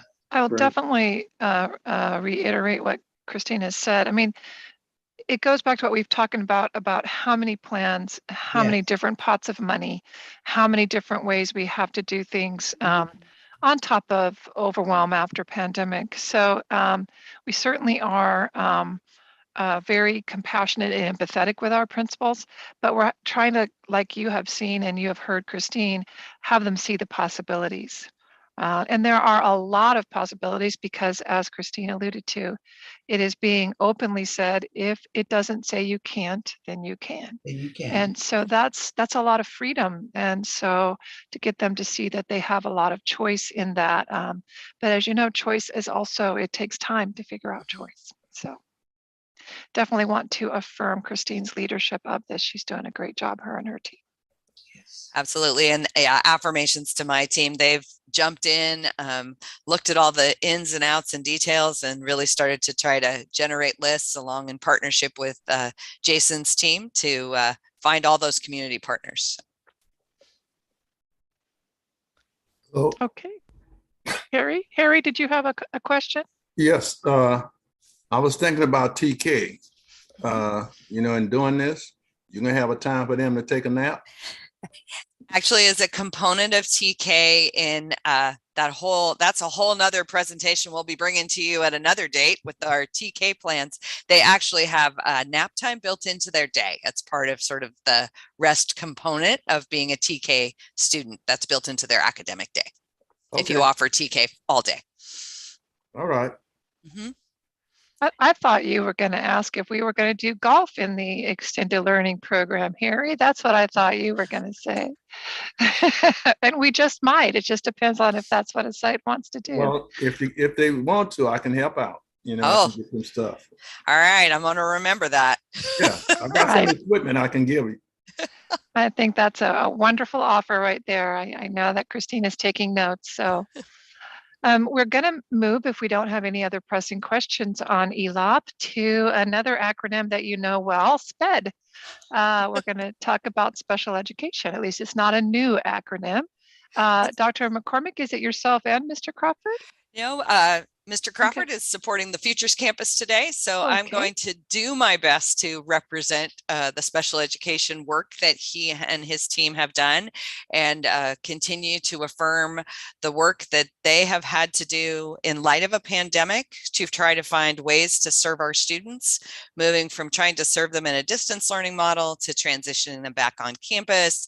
And in partnership with some of our vendors, I will definitely say there was a lot of creativity and innovation to make sure we were addressing students' needs in a space that which we could support them. So as we move forward, a lot of numbers on a page, really try to highlight for you that as we have had in most of my presentations to you around special education, we do serve a large number of what's considered to be a specific learning disability, a broad category, but not unusual for the students that we serve.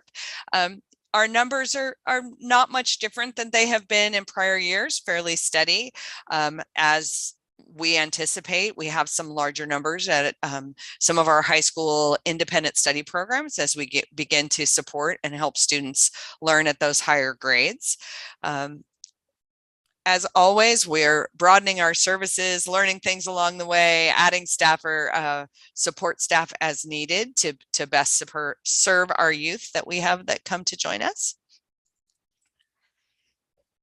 The staffing team, compared to this fall to where we are now, because of the virtual academy, we have a teacher to support those students with disabilities there as well.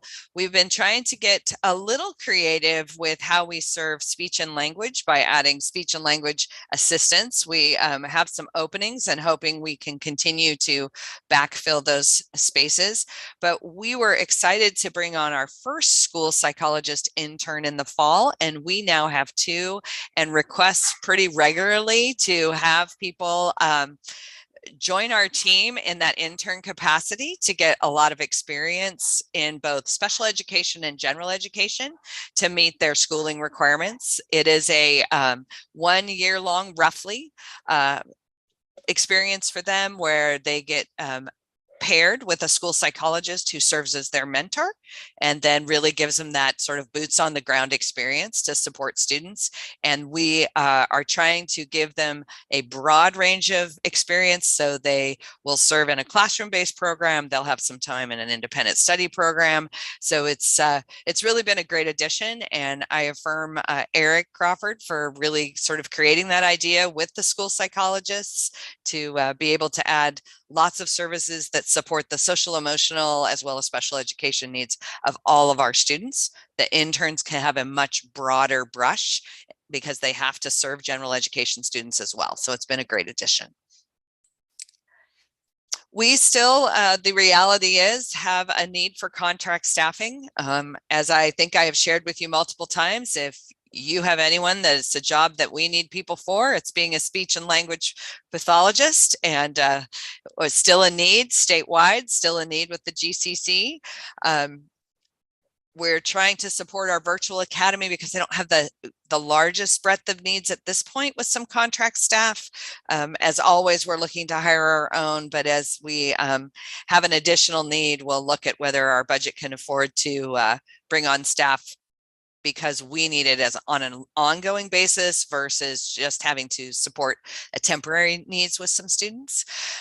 We do have a couple behavior technicians that we have specifically hired to support IEP goals because they need direct behavior support. So similar to one-on-one aid, for lack of a better term, those behavior technicians are providing that behavior assistance directly to a single student. I will say, looking forward, we are knowing we're going to have some potential funding changes. We're still waiting to see sort of how fiscally that affects us, as the SELPO is sort of the funding model, and then they pass through some of those components. But as Jason shared in some of his work, as did Omira, there are interesting things in the governor's bill regarding special education, specifically around how SELPAs will be funded. That will be interesting to see. Educationally related mental health service dollars are also being looked at, as instead of going to a SELPA, may come directly to us as an LEA, which will sort of change the model that we have for receiving that funding now. One of the other items that I really want to make sure to bring to you is work that Eric and his team have done about creating a crisis response team. This was an idea born of the special education student services team in the broader aspect. So we have counselors, school psychologists, the school nursing team, the behavior team, really serving as a school mental health expert crisis team. They were dispatched recently to support students with some trauma related to family members that were in the Ukraine. And it was as simple as a text message that went to Mr. Crawford. He deployed his team. They went out and were able to be on campus within a half an hour to support students and students' needs. One of the pieces that they are moving for as a team to next steps is being prepared or trained in this prepare model, which will give them more of a curricular-based foundation and provide them additional tools to really serve as this mental health crisis team.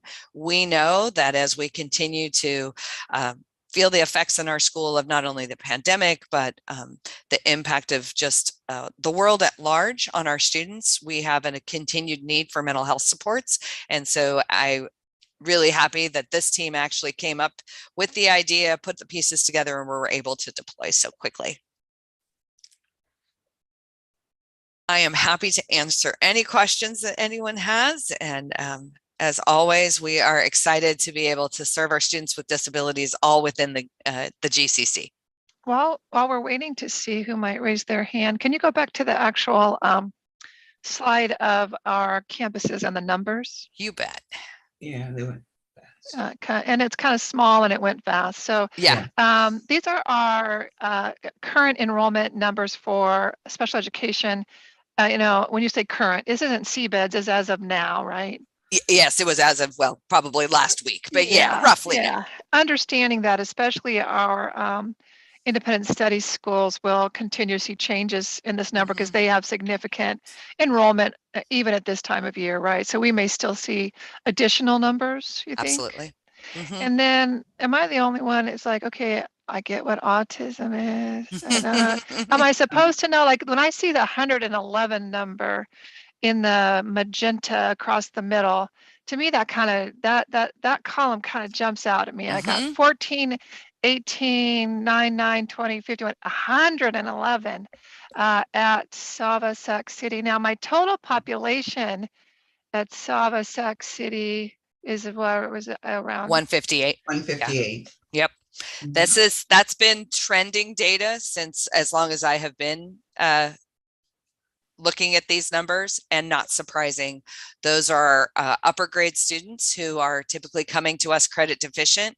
And so they may have been identified with specific learning disability, which is an auditory or processing error for the most part. It's very general, as a qualifying case that would allow them to qualify for that particular disability category. And so they were struggling probably all along, and we're here to continue to find ways to support them to achieve their educational dream.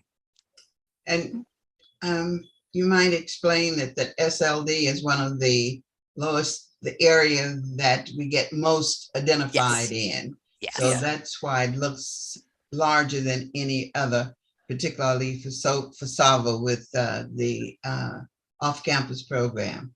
Well, we certainly, and as she said, we certainly do understand. We've always had a high number of students who arrive at the SAVAs because the traditional environment with with what their disability is has not served them well. And so we understand that. I think the other one is, for my question is it just a math issue? What is VI, 250 VI? That is visually impaired. That's because we say we have 1 at the middle school, but then across at the total we are 0. Yeah, that's interesting. Just a math issue. Yeah, just a math issue. Okay. Yeah. That's interesting that we have so few visually impaired actually. When we say visually impaired, it may not be that they are legally blind. It may just be supports. Correct. Okay. Yes. Okay. Yeah, they could be. And do you feel that these are pretty consistent, at least percentages of each of these over time? Or are you seeing any trends? No, they're very similar percentages. I will say probably the element that we're starting to see, not that we have new students that necessarily are coming to us with different qualifying disabilities, but as our students are getting older, they're not being able to be served as effectively in what would be generically called a resource program.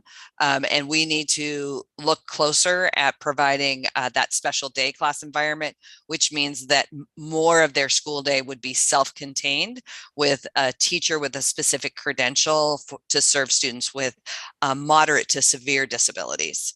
So we're not unusual to find that as we have transitioned to be able to serve our own students, that there may be some looking at some program placements. So that is one thing that Eric and his team are exploring. You actually approved a job description several months ago in anticipation that we might need to look closer at providing that particular type of classroom and program setting. Jack, did I see your hand? You did. Yes. Okay. Again, thank you for your presentation and your support staff. I really think the crisis intervention team is really important given the violence that surrounds our educational communities these days. And also on the numbers, it's, slightly total number for Gateway Community Charters is under 500, but roughly 10% of our student population. And in my experience, that's very consistent in an educational setting. And so it appears, although it varies from charter to charter, that the total number is very, very comparable to other traditional districts and community colleges. Yes. Yeah. Yeah. Well, we have some anomalies with different charters, but for the most part, we're very much in line with what you would see in typical program, for lack of a better term. I don't like using typical in special education. Well, and honestly, in the beginning of the GCC, we were under the state average, and some of that was resistance to special education identification. And I think that Christine and her team have done a great job, as have the school site principals, to help to destigmatize our special education services. I just need to ask one question, and I can't quite bring it up. 330 TBI, what is that? It's 0 all the way across, but what is it, Christine? A traumatic brain injury. Okay, that's what I was. And we actually have a student at Futures High School that is qualifying disability as TBI. So, and this is only primary disability categories. We could have students on this list that not only do they have a primary qualifying disability, but they may have subsequent disabilities. So for our example, we could have a student with that qualifies for as emotionally disturbed, but may also have an other health impairment. So their emotionally disturbance would be their primary disability, and other health impairment could be their secondary, which expands the services that we would provide that student. Okay, thanks much. You're welcome. All right, great job. Make sure you also affirm Eric Crawford, who I understand, at least in somewhere in the very near future, is going to be a Dr. Eric Crawford, right? He is. And he's done, when I go back to that crisis intervention piece, I was sharing with Dr. Peterson, that work actually came from Eric's dissertation chair. So it's a good combination. His dissertation chair is keeping him on track by helping him with putting together this intervention team. So.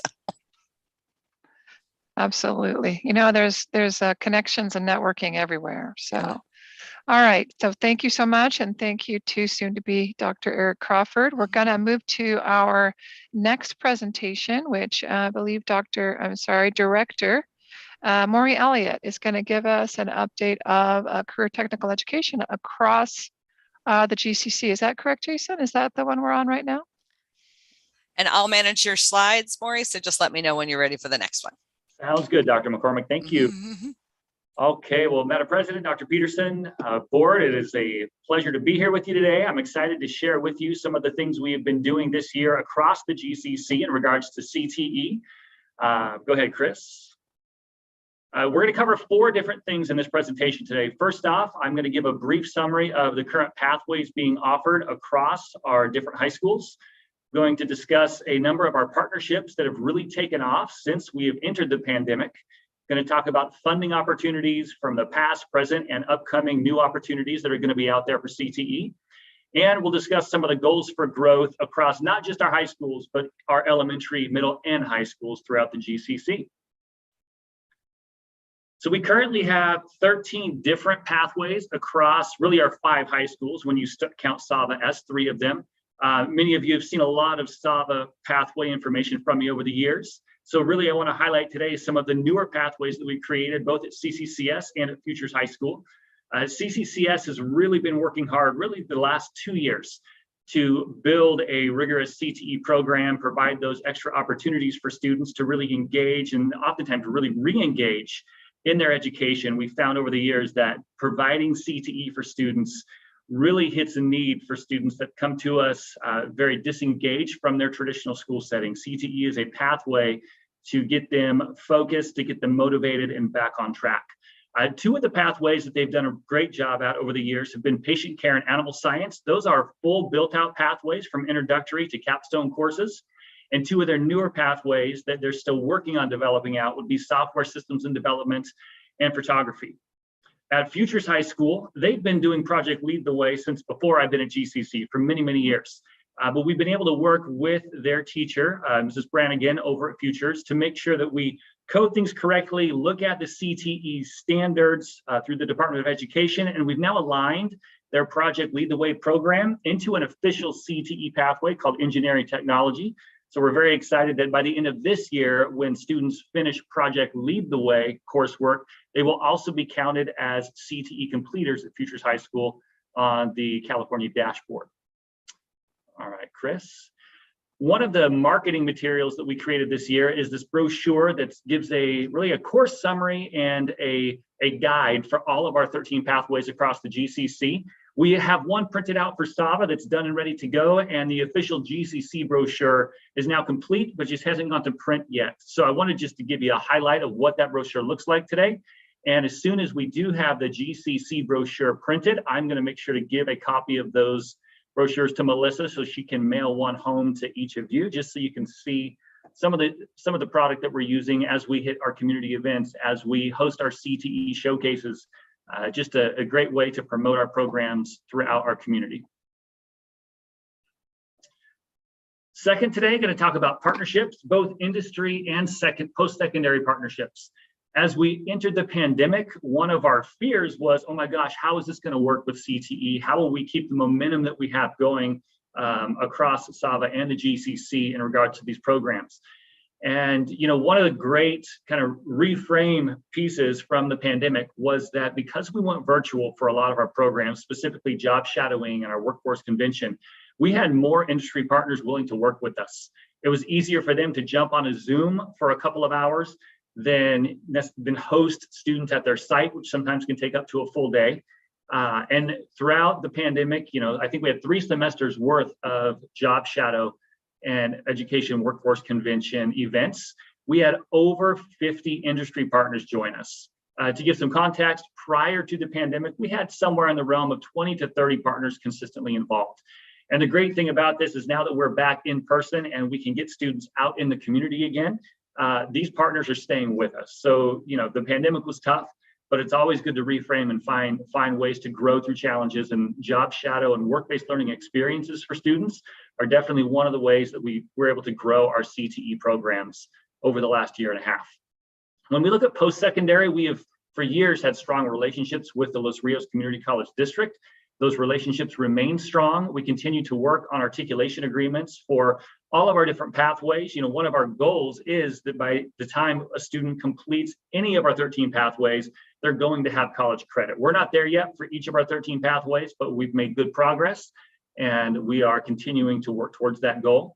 And then the other partnerships that are very valuable to our students are the counseling services that the community colleges have been able and willing to provide. They will send their staff into our CTE campus classes on our campuses to work with students on college admissions processes, to fill out the FAFSA, to make sure that our students are ready to matriculate into the community college when they graduate from one of our GCC high schools.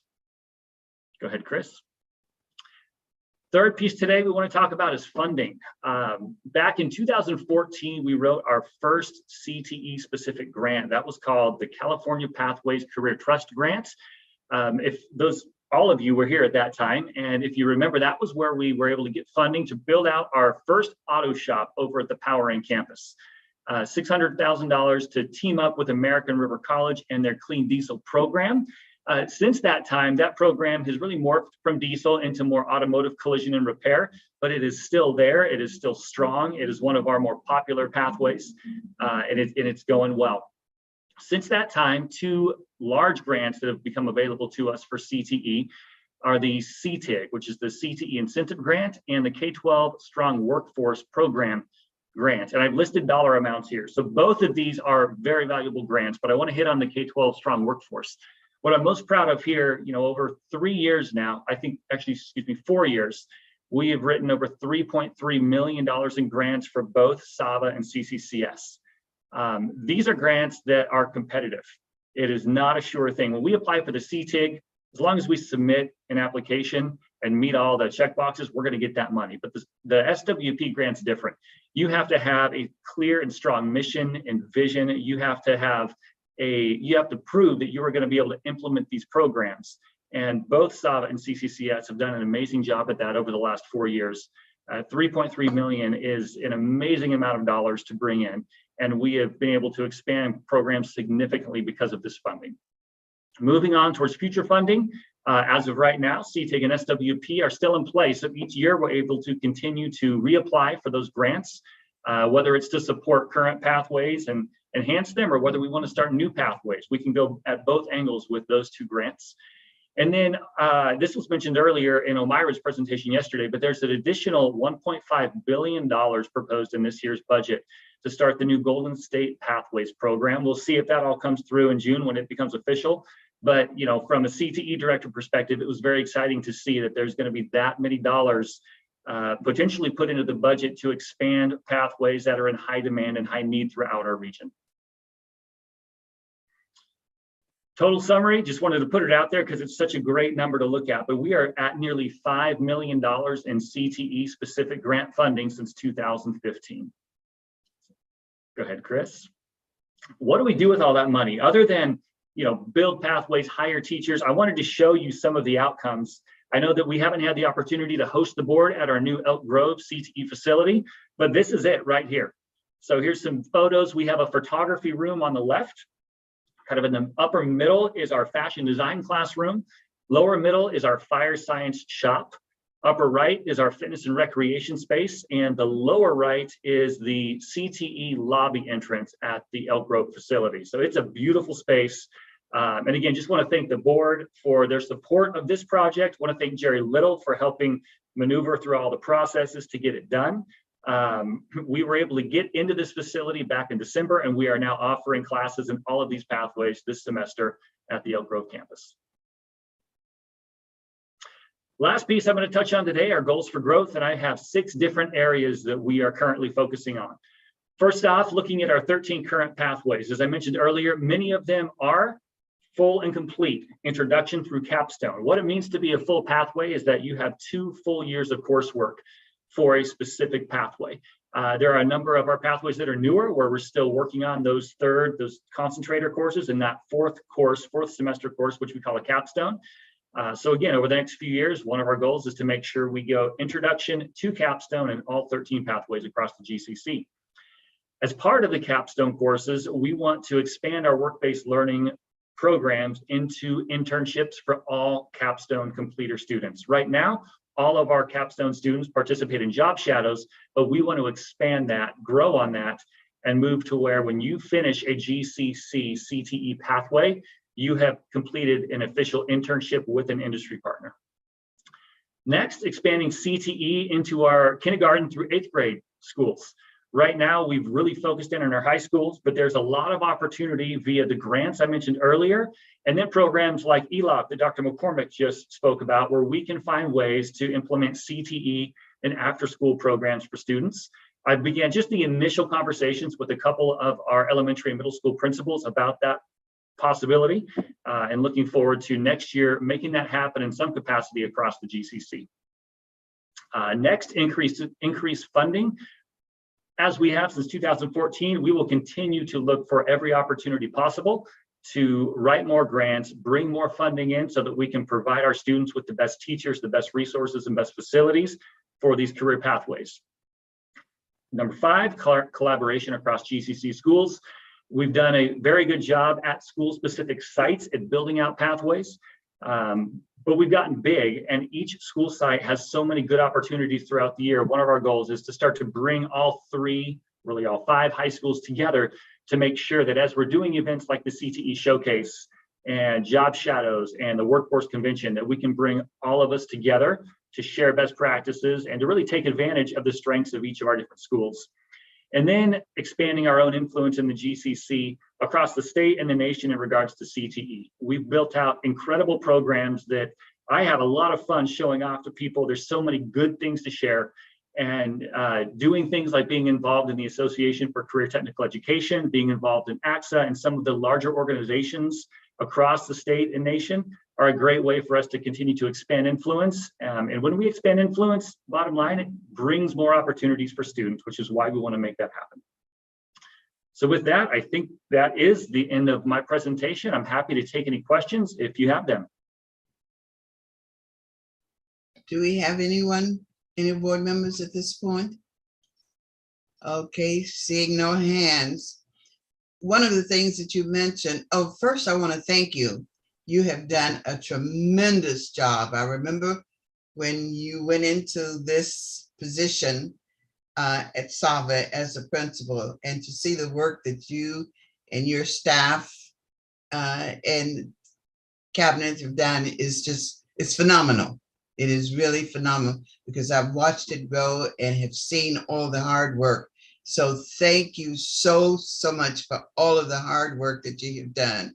And one of the things that really impressed me that you just said, trying to put CTE into the after school program, the ELOP, that is really phenomenal if you can get that done and make sure that that happens. So again, Maury, you have been an absolute blessing to this organization.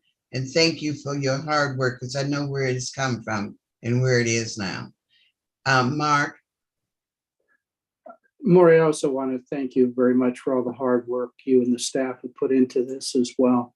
I'm very pleased to see that we're bringing these opportunities to the K through 8. Yes. And I had mentioned earlier with some of the ELOP programs that we have an opportunity to hear some of the innovative ways that the principals and the directors are bringing this to our students.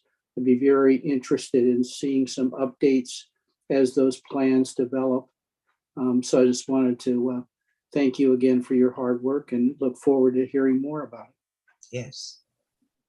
Well, thank you both, President Campbell and Mr. Anderson. I appreciate the support. It's a lot of fun to do what we do, and it's just great to see the impact that CTE has on our students. All right, I want to affirm Mr. Elliott as well. Great job on your presentation. Great job on expanding your role from not just SAVA, but into our other schools, high schools and elementary, and being a creative thinker, willing to expand not only our influence and our impact on students, but the innovative way we go about doing it. And that's, it is a great addition to the team. So thank you so much. We're going to go ahead and press forward with our next item on our agenda, which is our International Baccalaureate update. Very excited to have Ms. Joy Takoi with us, a longtime administrator, first a teacher, then an administrator, moving up and now into her director role. And very interested, Ms. Joy, to hear about the excellence going on in our IB programs. So the floor is yours. Thank you, Dr. Peterson, and good morning to our GCC board and to our GCC staff. It's my pleasure, as always, to join you and to present to you this morning about the progress of the International Baccalaureate programs at our GCC schools. First, I've enjoyed my new role as Director of IB and Special Projects, and again, thank you for the opportunity.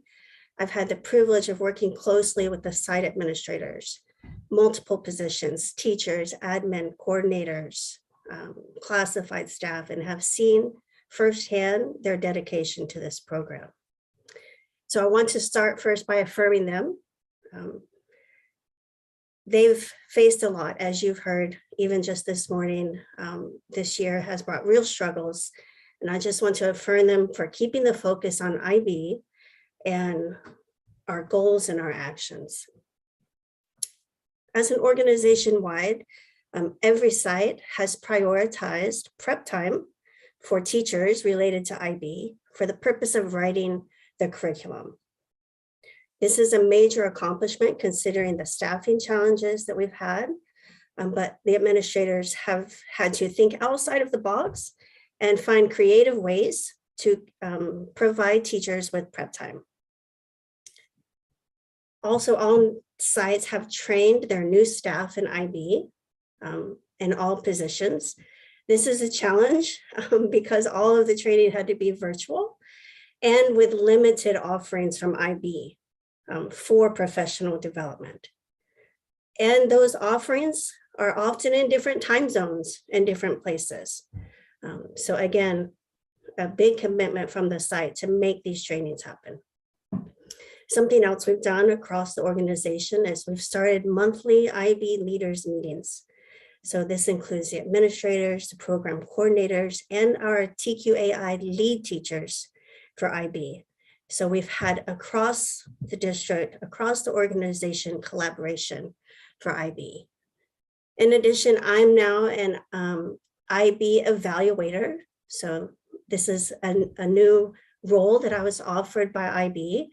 And so I will be participating and evaluating 2 schools this year for IB, one in Florida and one in Texas. As an organization, we're also working to define what is IB, helping everyone just understand what is IB. And that started with an IB presentation at our GCC parent workshop in January. So let's move on to the progress for each school. So we'll start with EPIC. They have made great strides in their IB goals. They have 2 new program coordinators, a new elementary PYP coordinator and a new MYP coordinator. And both of them have been trained to lead the site. So I've worked very closely with them in their new role to help them guide their respective programs. EPIC has added additional IB materials to their whole school library and also to their classroom libraries. And one of their big initiatives has been leading from the middle, where they have added lead teachers for both programs to support the work. Their goal is to keep teacher and student tasks meaningful to daily instruction that apply to state standards that in turn positively affects student outcomes. EPIC's doing a great job. And next we have GIS. At GIS, we are still learning and growing from our first ever PYP primary evaluation visit last year. This was the first time any GCC school has been through an evaluation visit. When you go through your first authorization visit, some components of the program do not have to be in place, but once you go through that first evaluation visit, every component must be in place. So GIS spent last spring and this fall addressing what they call matters to be addressed. And we had 3, and the biggest of which was ensuring we have a transdisciplinary program, meaning all subjects are integrated into the students' IB learning. All of our elementary teachers participated in a specific training for this in the summertime, and professional development throughout the year has centered on it. Our middle school program at GIS has pushed through their staffing challenges and has had to pivot multiple times with scheduling to address the need and to meet IB program requirements. And now it's the middle school's turn to go through evaluation next school year, but that work has already started this school year. And at HLA, I'm really pleased with the great strides HLA has made in IB this year. They are preparing for their first initial authorization in the fall of next year and have been very focused this semester on revising their program of inquiry for kindergarten through 5th grade. Writing this curriculum requires both vertical and horizontal articulation and inclusion of all staff. And HLA has worked closely with their IB consultant and with me, and they've made impressive progress. Their program coordinator, Gurpreet Kaur, is leading the process with grace and knowledge. And she's amazing and has already shared her knowledge with all of our GCC IB leaders. HLA will have their consultant visit this spring, and they're very much looking forward to once again being able to go to in-person learnings this summer.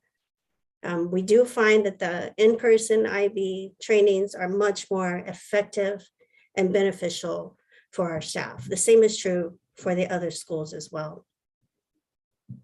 So kudos to HLA. And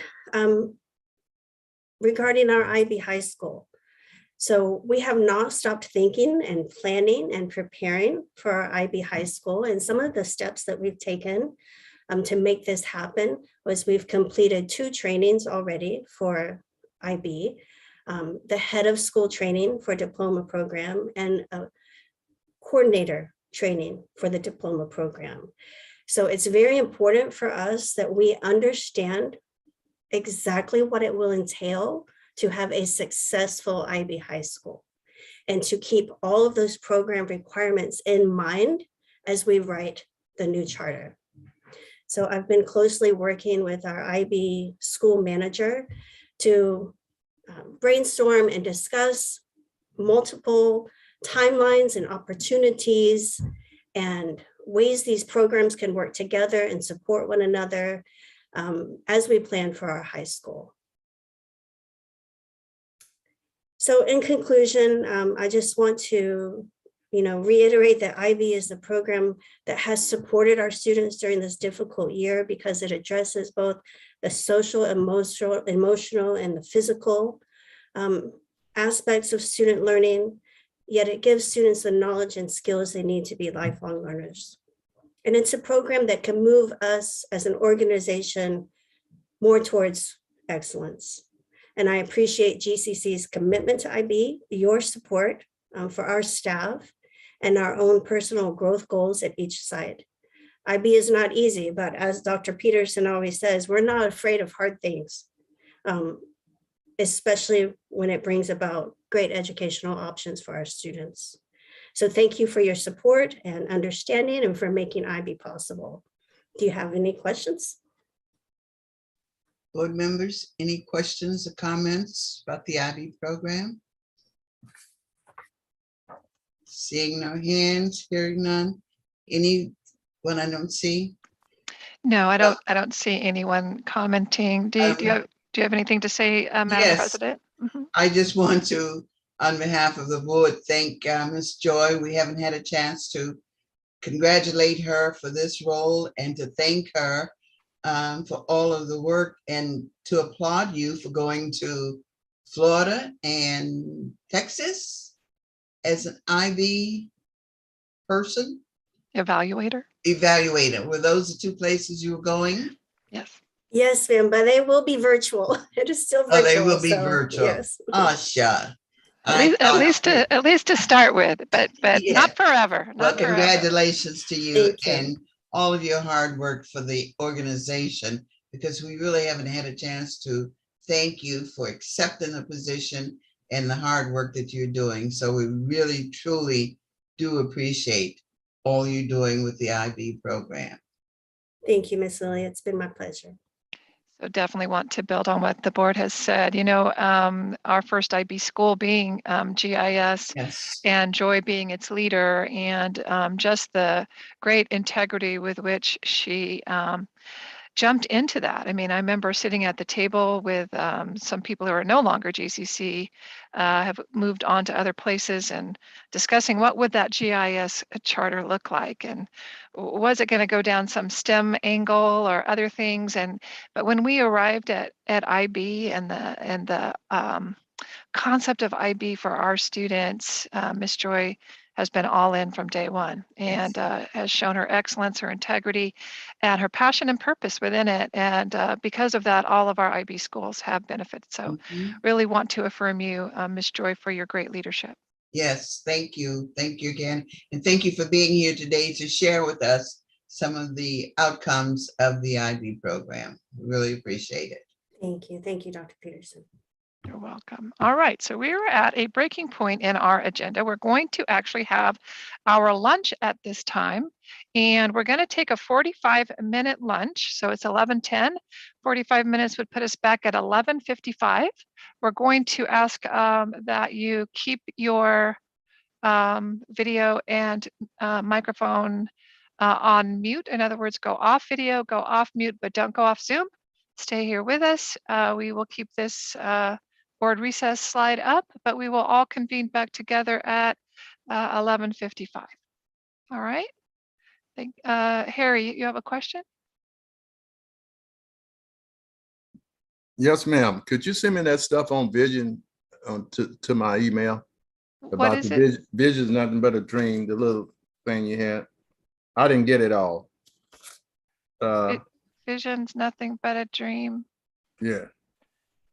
Vision is if vision without action is a dream. Oh, you want that quote? Yeah, I want all of that. Yes, ma'am. All right. We'll get that to you. We'll get that to you. Okay. All right. Sounds good. Thanks, Harry. Thank you. Mm-hmm.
Okay, my clock says 11:55 is when we said we would come back together. So looking for board and staff.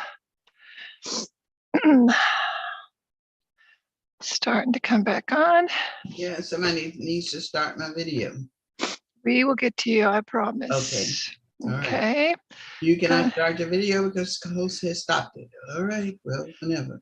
Yeah, the host is Melissa and Jason. They take care of that. They wanted to be sure that no one was watching us eat our lunch today.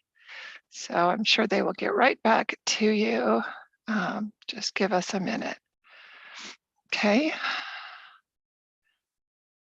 So Mr. Jason, Miss Melissa, we are looking for you. At this point, Miss Melissa and Jason are co-hosts, so they're in charge of all the power is the issue we're having here. So they are the power people. So there you go. Yeah. All right, we are seeing you, Miss Lily, just fine. And I'm hearing me.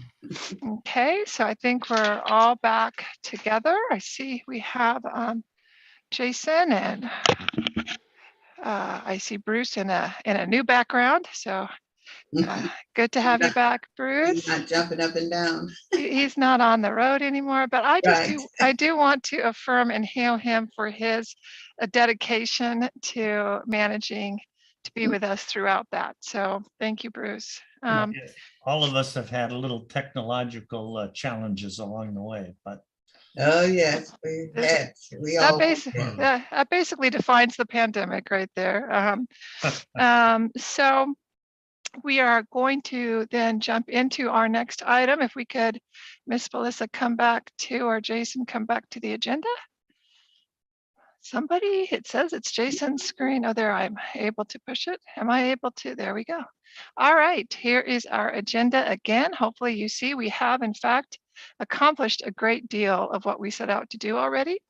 And so as I understand it, what we're doing next is coming into right after IB on the second day here. We're going to start with contracts and consultants. And this was a request from the board that we've been carrying out over time to update you on the work of our partnerships with various entities and the outcomes for our organization. Then we'll go to strategic plan. We have in front of us a little bit of best practice governance training. We're going to review your self-evaluation process, and then we will have regular business and launch for the day.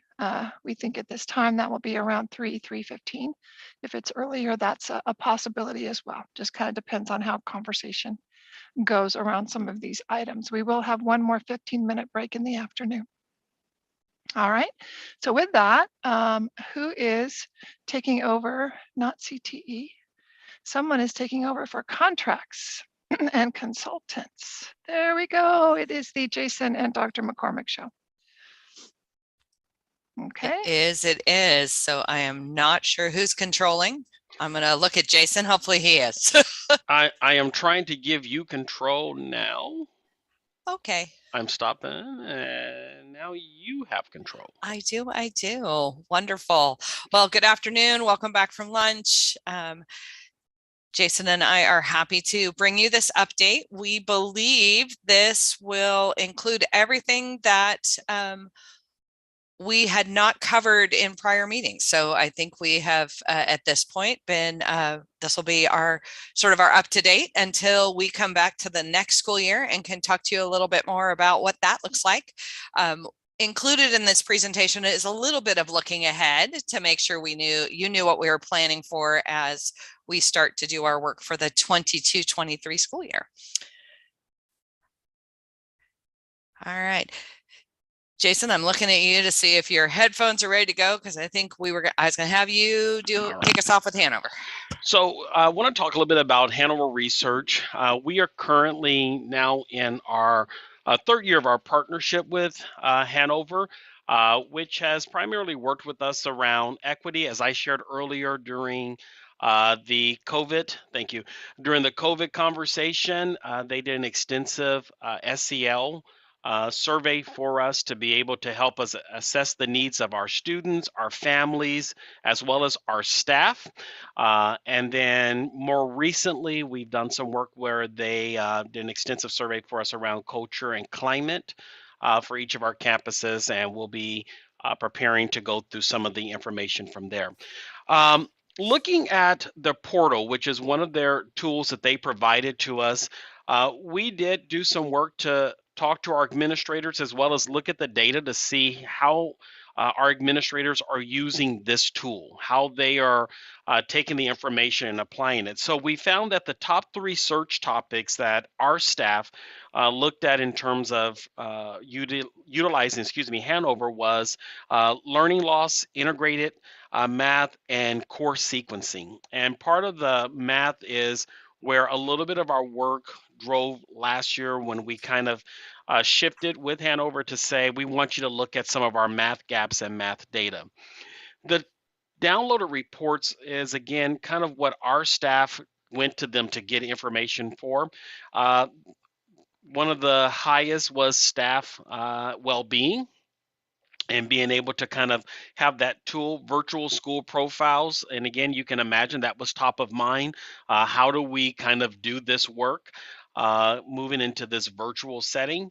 And then staff and parent primer on around education equity. Again, those were some of the highlights that our staff kind of went through. And then the most downloaded items was principal and staff check-in discussion guide, helping our principals drive conversations with their staff around checking in with them around their SEL needs, compassion fatigue, and teacher resilience. Again, our administrators was using this tool as a way to be able to have the information that they needed to best serve their staff. And then the why and how of positive school climate, which again drove us a little bit to working with them around our school culture climate survey. So as we move forward, the board, you may remember that we had previously had somewhat of a 3-year agreement with Hanover. We've moved now to a year-to-year relationship with them at a bit of a lower rate, significant lower, to be able to really, the utilitarian, Dr. Peterson is shaking her head. It's like, yes. So yes, we went significantly lower in this year's kind of rate. But looking at these priorities, which we feel couple well with our initiatives as a GCC, as well as their ability for work. So the culture and climate survey, which again, we have that in progress right now with our staff, continuing. A lot of strong work, and you saw our staff really relied on them for some of that social emotional learning information. So continuing that work with them, SEL classroom practices, as well as the rubric that they have, being able to utilize that with our staff.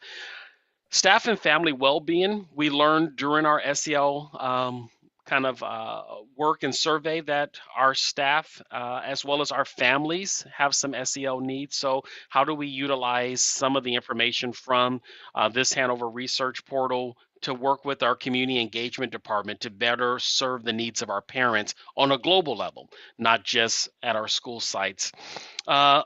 Obviously, where we started this work with them was around our equity and inclusion work. And so we want to continue that. They've done a lot of data research for us. We want to be able to continue to build on that and not lose that foundational work that they have done with us. And then we want to continue to now take that not just from having the data, but how do we start now moving to the conversations about equity? And one of the things that you'll see, and it's evidence from the work that Dr. McCormick and I shared with the board on yesterday in terms of our diversity, equity, inclusion plan. All of our schools have adopted goals. All of our schools have actions that they're working towards with equity. We want to now continue to drive those conversations so that those conversations are happening instructionally with our teachers, they're happening with our families, they're happening with our students. And so some of the work that Hanover will provide through their portal will give us some of those tools. And then finally, For the last 4 years, we've been successful with our parent engagement strategies at a GCC level in terms of doing the parent summit. We want to now begin to use some of these tools and look at our family needs. One of the things that we learned during the pandemic is that the GCC played a much larger role in parent engagement through virtual events, through working side by side with our parent liaisons. And so we want to continue for that kind of overarching parent strategy. And so some of the engagement assessment will give us what our parents need and where they need them. Dr. McCormick. Great, thank you. The other piece, I think, just to add to what Mr. Sample was sharing about engagement is as we begin to look back using the California School Dashboard, one of the components that schools will now be measured is chronic absenteeism. And we know that that means we need to engage our families in different conversations about the value and importance of having your child in school every day. And so that is a really great connector to looking at those, what do our families need and how can we best support them to really serve the whole child. So moving into the work we have done around math professional learning, talked yesterday that this was definitely a priority area for the GCC. And we have been working with the Sacramento County Office of Education for probably the last 5 years around mathematics. But that work that we did initially with Hanover around our diversity, equity, inclusion continued to rise to the surface that we needed a definite focus on mathematics. And we started to really dig into the data more to add some specificity to that work that we're doing with the county office. And so that led to our work this year, which is called Building Thinking Classrooms in Mathematics, and getting students engaged, up on their feet, talking about mathematics, so it becomes a conversation starter and really supports that inquiry-based learning. So the concept of building thinking's classrooms are really about supporting that engaging and equitable math instruction, making sure we're meeting students where they are and building their capacity in mathematics. It's very content focused. So the beginning of the work was working with our school sites on identifying those essential standards in mathematics so that the time they're spending on math instruction is very focused and very targeted. It is an active learning model. There was a mini glimpse in that video from COA Middle School about students up writing on these vertical surfaces. And I will say that is the exciting component of this professional learning that has now bled into multiple content areas on our sites, which is students standing, talking, making inferences, having conversations about not necessarily the number process to get an answer, but what their thinking was about why they chose to do a problem that way to get to the answer. It's very collaborative. We talk a lot in the thinking classroom model about building vertically. So conversations with the grade level above, the grade level below, the PDSA, which is plan, do, study, act. So we don't enter into a lesson without really thinking about how that lesson impacts the learning of a student, not only in their current year, but what they needed to come to the classroom with from prior year and what they need to make sure they leave with to be successful in the next year. The math content specialists from the county office are there to coach and guide and provide feedback and reflection of all those components, the selection of standards, how the lesson was delivered in the classroom, what their next steps are as not only an individual grade level team, but across that vertical structure and then broader across the entire school. The intention is to continue to build our site coaches' capacity, so our instructional coaches, so they are leading this work, and we have seen great growth in this over the current school year. And as we are planning for next year, we're starting to think about what those next steps are to really expand our coaches' capacity to lead this work. So during 2021, we really did that focus on that sort of relevant rigor. So that was a deep dive into the math framework, that vertical articulation between previous levels and next year's levels. There's many components of the math framework that talk about the important elements students need to learn to be successful in the next grade. So not only was the work focused on the what, but the how, to make sure that we are having our students really think about and understand mathematics conceptually. It moved into our work this year with the Beyond Thinking classrooms. So those, they call them vertical non-permanent surfaces. They're whiteboards that are basically stuck to the wall. Could be a piece of flip chart paper, but we are getting students up and talking about math tasks. And then, as I said, we've seen it now translate to other content areas on campuses.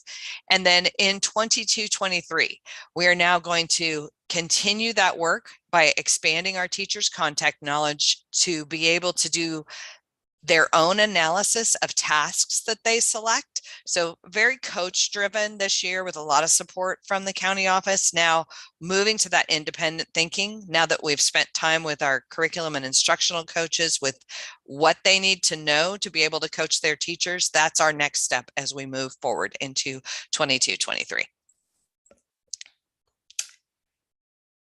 So all of that interconnects with our work around coherence with LTL 360 and future management systems. So our 21-22 outcomes with our partners at Lead Teach Learn 360 was looking not only at data, but then taking that data into that root cause analysis, then bringing in the collaboration and coaching model to make sure we're really focusing on outcomes. So our schools have built collaborative inquiry cycles with their coherence teams. We really focused on making sure that principals were partnering with those curriculum and instructional coaches so that it wasn't done in isolation, so that we didn't have curriculum coaches working, whether it was specifically around mathematics or it was an inquiry cycle around reading or writing, that they weren't doing that in isolation without understanding how it impacted the entire school. And then the principal and coaches, as well as our partners with Lead Teach Learn 360 and with Lyle Kurtman from Future Management Systems, are co-planning. You heard the reference to leading from the middle. This is really in these outcomes, how we made those connections across school sites. Who are those leaders on our campus? How are we making sure that they not only understand the lower components that needs to be done in the inquiry cycles, but then how does that impact learning across the whole campus? And then as we continue to look at data and build in more data tools, I talked several times yesterday about our introduction to iReady. This has really supported our use of multiple data sets. So looking at initial data collection and then starting to ask questions through those inquiry cycles of what do we need to know more about, and then reestablishing how to go deeper and with more specificity using the data and the tools that iReady has given our school sites to drill down even to the level of standard instruction in the classroom, so they know which students were on standard, which students were approaching, and then which students had met standards, so they can make immediate assessment and support changes so that they are bringing those students all together, whether it be a small group intervention for a small period of time or very focused intervention sometime during the school day. Our data that we are looking at as a part of this data collection with iReady through these inquiry cycles and in this leading from the middle work is giving us the information we need to know what we anticipate our CASP scores will come to and what the outcomes will be. We have never had the ability to look at data at quite that level.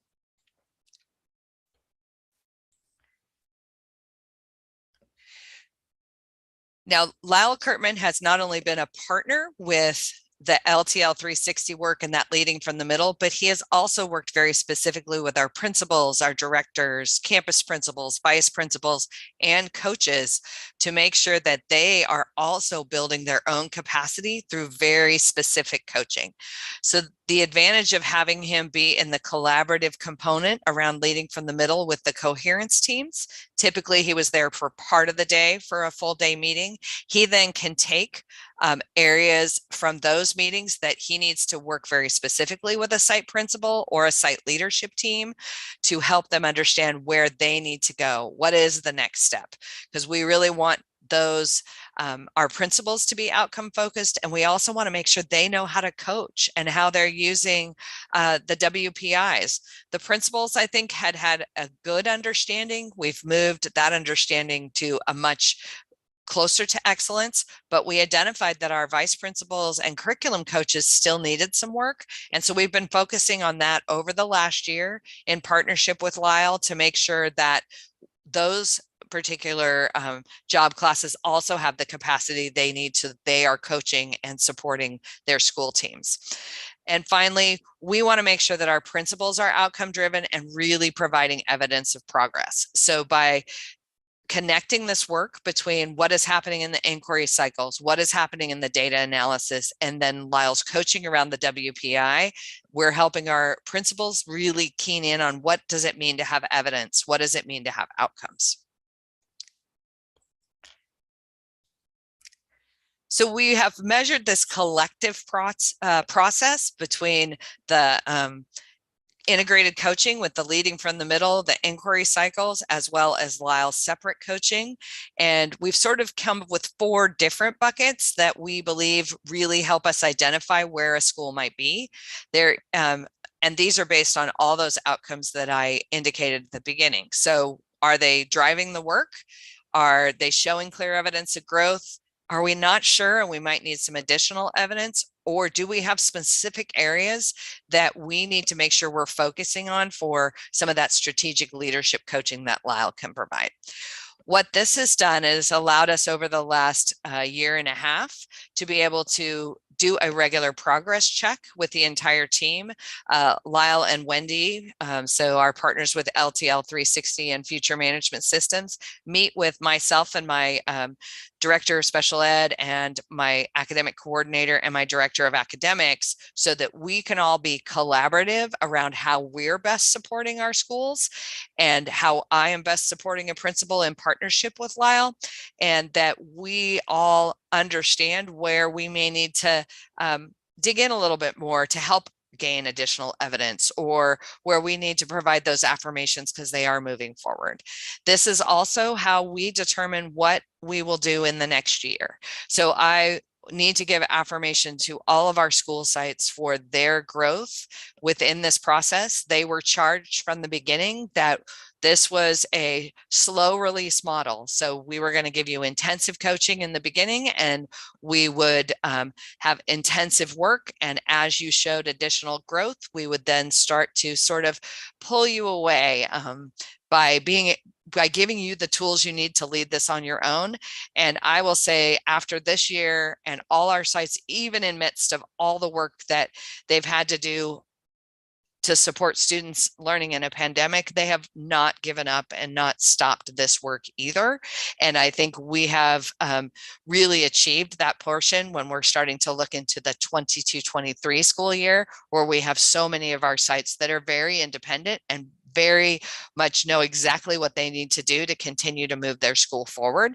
There are some others that we still need to have more detailed and specific time, but it's really been a nice process to watch, especially over the last year, as everybody has really risen to the challenge to want to learn and know and grow and understand how they lead this work.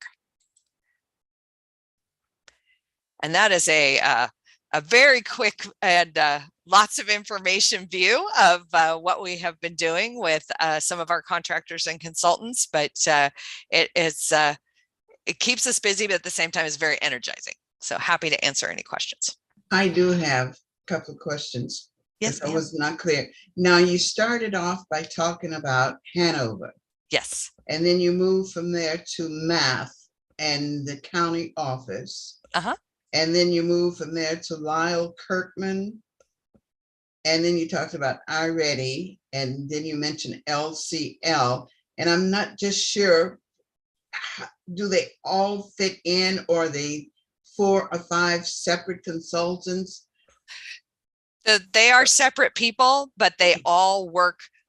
We at the GCC level keep them working integrated with each other, because we don't want the school sites to perceive that this person's telling them one thing and someone else is telling them something else. We're trying to really align and leverage the work so that they're very intentional and very focused. I think one of the things we learned in some of the beginning is it felt very fractured. So we have really tried to be collaborative with all our consultants and partners, so it looks as and supports them in all the work and making sure that they're doing the work in the right areas. Okay, so you have Hanover, and then you have we have a contract with the county office in math. Yes. Did I understand that? Yes. Okay, then we have a contract with Lyle Kirkman. Yes. Is he working with Lead, Teach and Learn, or is it someone else? The 360. Can I kind of insert myself? I'm sorry. You bet. Yeah, these are good questions. We have been working with Lyle Kurtman, who is Future Management Systems, or FMS Solutions. And we started out working with him, just having him do the leadership coaching that he does with a select group of leaders that we felt we needed to invest in. But then we found that it didn't fit with doing the work that we were doing for inquiry cycles and coherence work with our other consultants. So we brought them two together to say, how do we ensure that these things are integrated so our leaders know how to lead for great educational and student outcomes? And in fact, the individual, Lyle Kurtman, he's a fairly famous author, writes with Michael Fullen and others, and it's cutting edge. He's writing it into his next book, and talking about the GCC with all the districts around us about, of course, you cannot separate leadership from instructional outcomes and deep instructional work. So we've been working with Lyle Kurtman for, I want to say, at least 6 years, because I have 5 years of data with him. And then probably only about either 3 to 4 years we've been integrating it with our other consultant for the work with instructional. So Lyle's work is both integrated with the inquiry cycle work and deeply working with leaders, particularly some of our newer leaders and some of our leadership teams, and has also historically been involved with the deep work we've done with GCC teacher leaders and development of teacher leaders, again, working on leadership from the middle. And this last year, and I know Dr. McCormick addressed this, but this last year there was some very deep work that he and our other consultant did on working with our curriculum coaches in terms of growing them as leaders, middle level leaders. I don't know, that was a lot to say, but hopefully, Ms. Leah, that answered your question. Okay, thank you. Yeah, Jack. Well, it's, excuse me, it's really impressive in the amount of work that's done. And certainly I think it's beneficial in many cases, and if not most cases, and something we probably need to pursue in some areas. I would suggest that that sometime next year or later in the fall and so forth, we see exactly if we can't move some of these functions in-house and really kind of look at capturing some of these activities on an ongoing basis with staff from the GCC. So, but I was impressed with some of the applications that they were doing and the long history we've had with them. And I know it's difficult sometimes to see immediately the outcomes and the success of them. But anyway, this is, I think, the first time we've really packaged all of them where we looked at them. So I want to say thank you very much. Yeah, and if I could address that, I do know we will be looking at, as we addressed with Hanover, what is our work with these entities for next year? I do think that that our work with LTL 360 is we are doing more of a slow release with that work, as you've suggested, Jack. So we are continuing to say we're building our own capacity within Ed Services and the sites for that inquiry cycle work. So I think we will see a bit of a pullback in the LT 360 role and more of us doing that work. We do not, in my belief, have enough expertise to do the deep leadership development, coaching, and impact work that Future Management Solution has done for us, Lau Kurtman. That I think is more difficult to replace.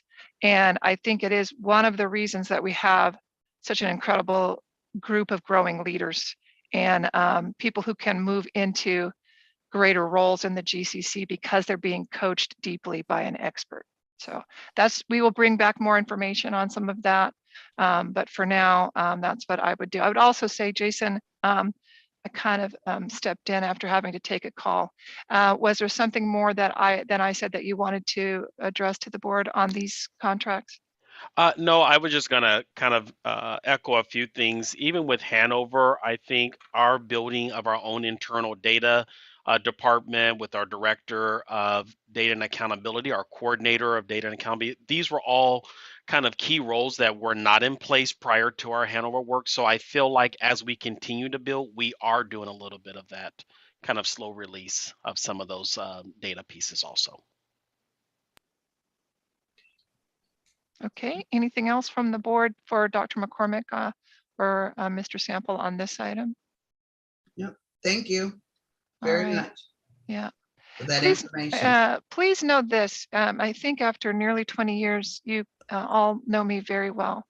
I'm a cheapskate. I don't like to spend money. I don't spend our money easily or loosely, and I don't allow others to spend it easily or loosely. And Jason's laughing, as is Christine, because they have been on the other end of me saying no. But we are very selective on the consultant work that we go into and the outcomes and the impact of that work, and to be sure that it's meaningful and that the use of the funds is in the best interest of students and staff. So I will assure you that we will continue to look for ways to bring as much in-house as we can without losing the progress we've made in these many areas. So thank you. Thank you, board, for your belief in us in this work. So as I understand it, we're moving into our next agenda item, and Jason's in control of the screen. I have no control. There we are. And we are going to move into what I believe is the strategic plan and a little bit of blueprint work, right, Jason? That is correct. And while you have very nicely put my name on here, I'm going to make you lead this, right? Absolutely. Okay, good. As long as everybody understands that. We did spend some time on this together. We birthed it together, but your most recent work has been with you and other staff members. So I'm going to let you own your great work. Okay, thank you, Dr. Peterson. So, board, we want to spend a little bit of time kind of going through our strategic plan and getting some input and some feedback as we try to do throughout the year with our document. So I'll take us back to the beginning of this year when we adopted, when you, the board, adopted your 2021-22 Blueprint for Excellence. If you remember, probably now this is our fourth iteration of a blueprint where we really wanted to look at how do we bring all of these kind of pieces, at that time our focus goals and objectives, our core values, our dreams and aspirations, how do we bring them all into one strategic document that we could share with not only our internal key stakeholders, but also external, such as our authorizers. This document has gone and has been shared with our elected officials some years back when the world was kind of open and would occasionally go back to Washington, D.C. for various advocacy times. This document was one of the ones that we would carry to share this, to say this is who the GCC is, this is the work that we do. So from there, we kind of moved last year to this model of how do we begin to connect everything? How do we make connections, not only for this document, but how does it connect to the instruction? How does it connect to the work that we're doing on the school campuses? And so we looked at the overall kind of model of coherence, SEL, academic excellence, and equity, and understanding that all three of them, they meet, and where they meet is where integration happens and where, most importantly, impact happens. This work was adopted from the work of Michael Fullen, but I will tell you, Michael Fullen was missing some pieces of this that Dr. Peterson filled in for him. He has to give her credit for it at some point, but it really was this thought that it takes all three of these, and all the work that we do really drives in these three circles. And then we really last year moved to this focus of student learning, student-centered learning. How do we work to start from the place that our students is the center, and they have kind of all these spokes that kind of give input. So this is something that every central office meeting, every principals meeting, every executive cabinet meeting, we're reminded about the work that we committed to, and we keep visiting. And the reason I'm sharing this with you is I want you to know that the work that you adopt as a board, this is how we implement it. So it helps kind of drive our strategic direction. Then visiting each year, we look at our annual goals. So these were the goals that we had for last year. And I have another slide where they'll be a little bit larger for you, because we're going to talk about our goals and some of your thoughts around what next year's goals should be as we start preparing to plan ahead. And then our core commitments. Again, these are the things that are core to us. In the previous days or previous iteration, we would call those were our focus goals. Those were kind of things that didn't change as much. And then our year-to-year goals would change. And so that's what we're going to talk about shortly. What we believe, it gets to the core of who we are, and I summarized them here a little bit, and this is a key part of our strategic goal, is really looking at the fact that we do believe that all children can learn. We believe that there is a compelling and different and vibrant future through a shared purpose of the work that we do. We believe that we shape the dreams and the hopes and the aspirations of our children. We believe that integrity is a process. And so these are all things that we hold to the core of us in terms of our work. We believe in the empowerment of our key stakeholders, which is our parents, our staff, our administrators. And so these are things that are very prominent in our blueprint. So how does this all kind of, I think, live? The blueprint really, as a board, your adopted blueprint is the foundation of our strategic plan. It's kind of the framework. And then the strategic plan document that we're beginning to work on and create, I'm going to show you aspects of that, really becomes how we're implementing the blueprint, how we're implementing the board strategic direction that they've shared. And when I say the board, it's also our key stakeholders, our community advisory council, our foundation. It's kind of the shared document, the shared vision that we put together. So when we look at our strategic plan, we're focused in what we call the areas of excellence, blueprint of excellence, areas of excellence. The areas of excellence are obviously our academic excellence, our operational and organizational excellence, how we want to be excellent in those fields, our governance excellence. There is a line for that, our growth excellence, where we see the future of the GCC and our work ahead, and then our fiscal excellence, how we are able to remain strong. What's very unique is every year we really talk through these pieces, and as part of your ongoing governance, you're regularly updated on these various buckets of excellence. What we're going to do now is just give those areas a name. So for example, Omira did a wonderful job on yesterday sharing with you our fiscal picture and what's happening in our multi-year. Today, looking at our reserves guidelines, those are all components of our fiscal excellence. Dr. McCormick and her team did a wonderful job walking us through what our academic programs look like, CTE, IB. Those are all key components of our academic excellence. Dr. Peterson has been sharing over the course of the last 2 days around our operational and our organizational work that we're doing. Those all play into our excellence. And so I kind of want to be sure to draw to our attention that some of the work that we do in these retreats have already been going back to this. We're just kind of giving it a name. So within our strategic plan document, you can't see this. It's this huge kind of matrix that we've created, but it looks at a few key areas. The first one is really what is our goal? The second area is what's the connection to the blueprint? Because again, if we're using the blueprint as our foundational document, we want to have something that drives us to kind of our work. Then for staff purposes, what's our objective in this? What are we hoping to accomplish? What's the target date? From there, who's responsible? Because we need to make sure that we have someone who it's their job, it's their lead to make sure things happen. And then how are we going to measure the outcome? How do we know? What evidence do we have to know that this is happening? And then ultimately we come right back around to what is the connection to our current year goals that we're working on. That's kind of what we call our working document. Here is more of the strategic document that we will be sharing out as we kind of, again, begin to walk through this. But first of all, again, looking at our blueprint connection. From there, moving into looking at what's the strategy that we hope to employ for this. How do we plan to implement it? What's our objective? Our timing in terms of our years, and then the lead who's responsible.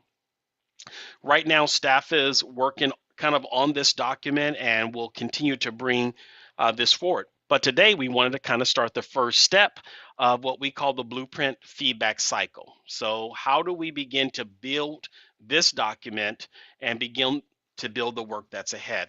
So we start with the board. We start with you for during this mid-year retreat time to begin to start getting some of your feedback on our goals, our core values, and then again, our dreams and aspirations, our blank slate. From there, we'll begin to work with our other key stakeholder groups this month, and a little bit of that work actually started this morning. We had a CBAC meeting, and Sergey began to discuss our blueprint and next year's iteration with our Community and Business Advisory Council. During Dr. Peterson's spring presentation, she'll get some feedback from each of our staff. Again, they all have input into various parts of this that will happen in the months of April and May.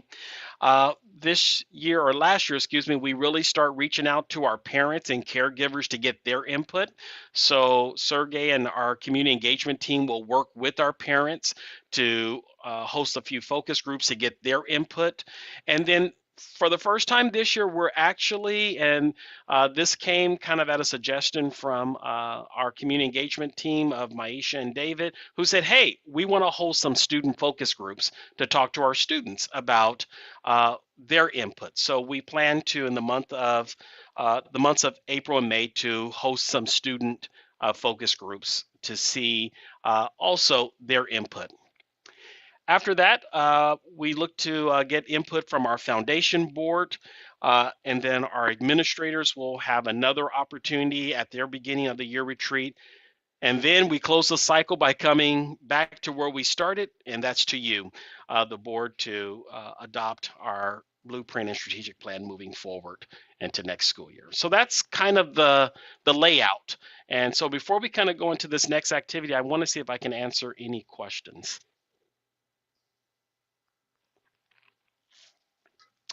All right, it's a great opportunity for me to get some water.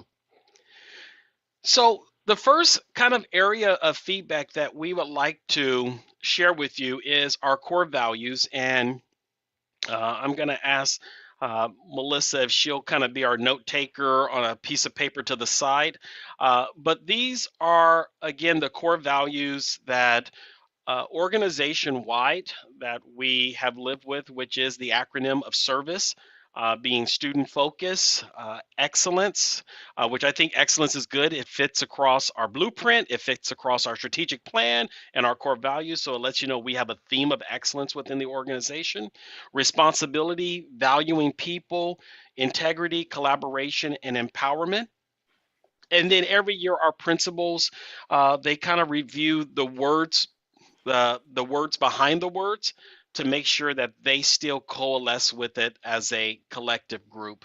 And then overall, as much as we say that those acronyms are words themselves, the whole word is service. And that is also a key part of our core value, is the service that we give. So any feedback or comments about our core values? So while they're thinking for a moment, and I know you referred to this, Jason, but we actually have had these particular same core values for, do you think 10 years, maybe more? Yeah, they've been about Okay. 10, 11 years. Yeah, and they were initially created by the administrator teams in better times when we could sit around a table with them and come up with this. But the excellence in it, other than the E, is that the statements next to it that define what that looks like have also come from the administrators. And each year they are reviewed and become a little more powerful. So Deb, I want to give the administrators an affirmation and a shout out for their great work in always trying to ensure that values aren't just a piece of paper that we post on a wall, but that they are something that we do and who we are. And so we're still trying to always do our best to keep things authentic and meaningful and intentional. So with that, I'm looking for board input on any, not thoughts about changing it because it is created by the administrators in terms of the words and the values, but in terms of any enhancement to how we describe what that looks like possibly, or any thoughts that you might have that you want to add to the mix. Anyone? I don't see any hands. So you're just asking if there is something else that we think should be there, not changing, because yeah. I've read through all of them, and I think this is the same one that we went over last time. Yeah. Our core values have, like we said, been the same core values, and we're not going to change the core values until or unless the compendium of our administrators say this is not who we are and we need this other thing that we are. But it's just a reminder that the entire organization needs to confirm that these are our values. And it might be that you have input in how something is described. I'll give you an example. In a previous retreat, we had a goal review similar to this, only it was the goals. And we had great input from Director Harry Block when he gave us a heads up. Hey, I think this one item should include parents. And we were like, oh my goodness, we overlooked parents. Parents need to be in there. So it's just, again, having your set of eyes to say, is there something here that you believe we're missing? And while we can capture stuff today, this is included probably in a more readable format for you than on a digital slide in your blueprint. So you could review it in your blueprint and email Melissa and Jason input as well if you need more time to think or review on that. Correct, Jason? Correct. And also it's included as part of your board handbook too. Yeah. The only thing that as I read through, I was looking for equity and seeing where it would fit in any place if it needed to be encompassed in any of the core values. And I'm not sure if there is a place in here for equity. Well, I am not sure. Someplace. Yeah, I'm not sure that equity would fit blatantly in one of the words, but we could definitely review the explanation of each of these to ensure that equity is enfolded within some of these things, because there could be something very specific around say our integrity and our valuing people, valuing people. That's yeah. exactly what I was looking at under valuing people. All right, so we will make a note that is at this point we've often done a lot here with the administrator's request to keep it capturing kids' hearts oriented. But I do think that there is a way for us to get their input on how to include equity here and possibly in other areas of this as well. So I think that's very good input, Madam President. Yes, thank you. Okay. Okay. Anything else for anyone on that?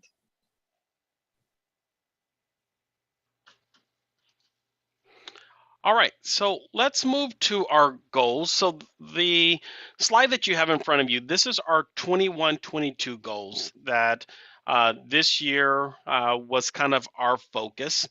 And so as we begin to think about next year's goals, we want to seek input from you as a board. Are there some areas that you think, and I give kind of, Dr. Peterson just shared this, but a few years back, we did not have a very explicit goal around parents. And so it was Director Block who brought that to our attention. We included that. And then last year was even developed more from our administrators and our parents, excuse me, when they said, well, it's also caregivers. It's not just parents, but it's caregivers and others. So we continue to develop these. So I want to give you a minute to read through those and see if you have any input or any thoughts about goals for next year.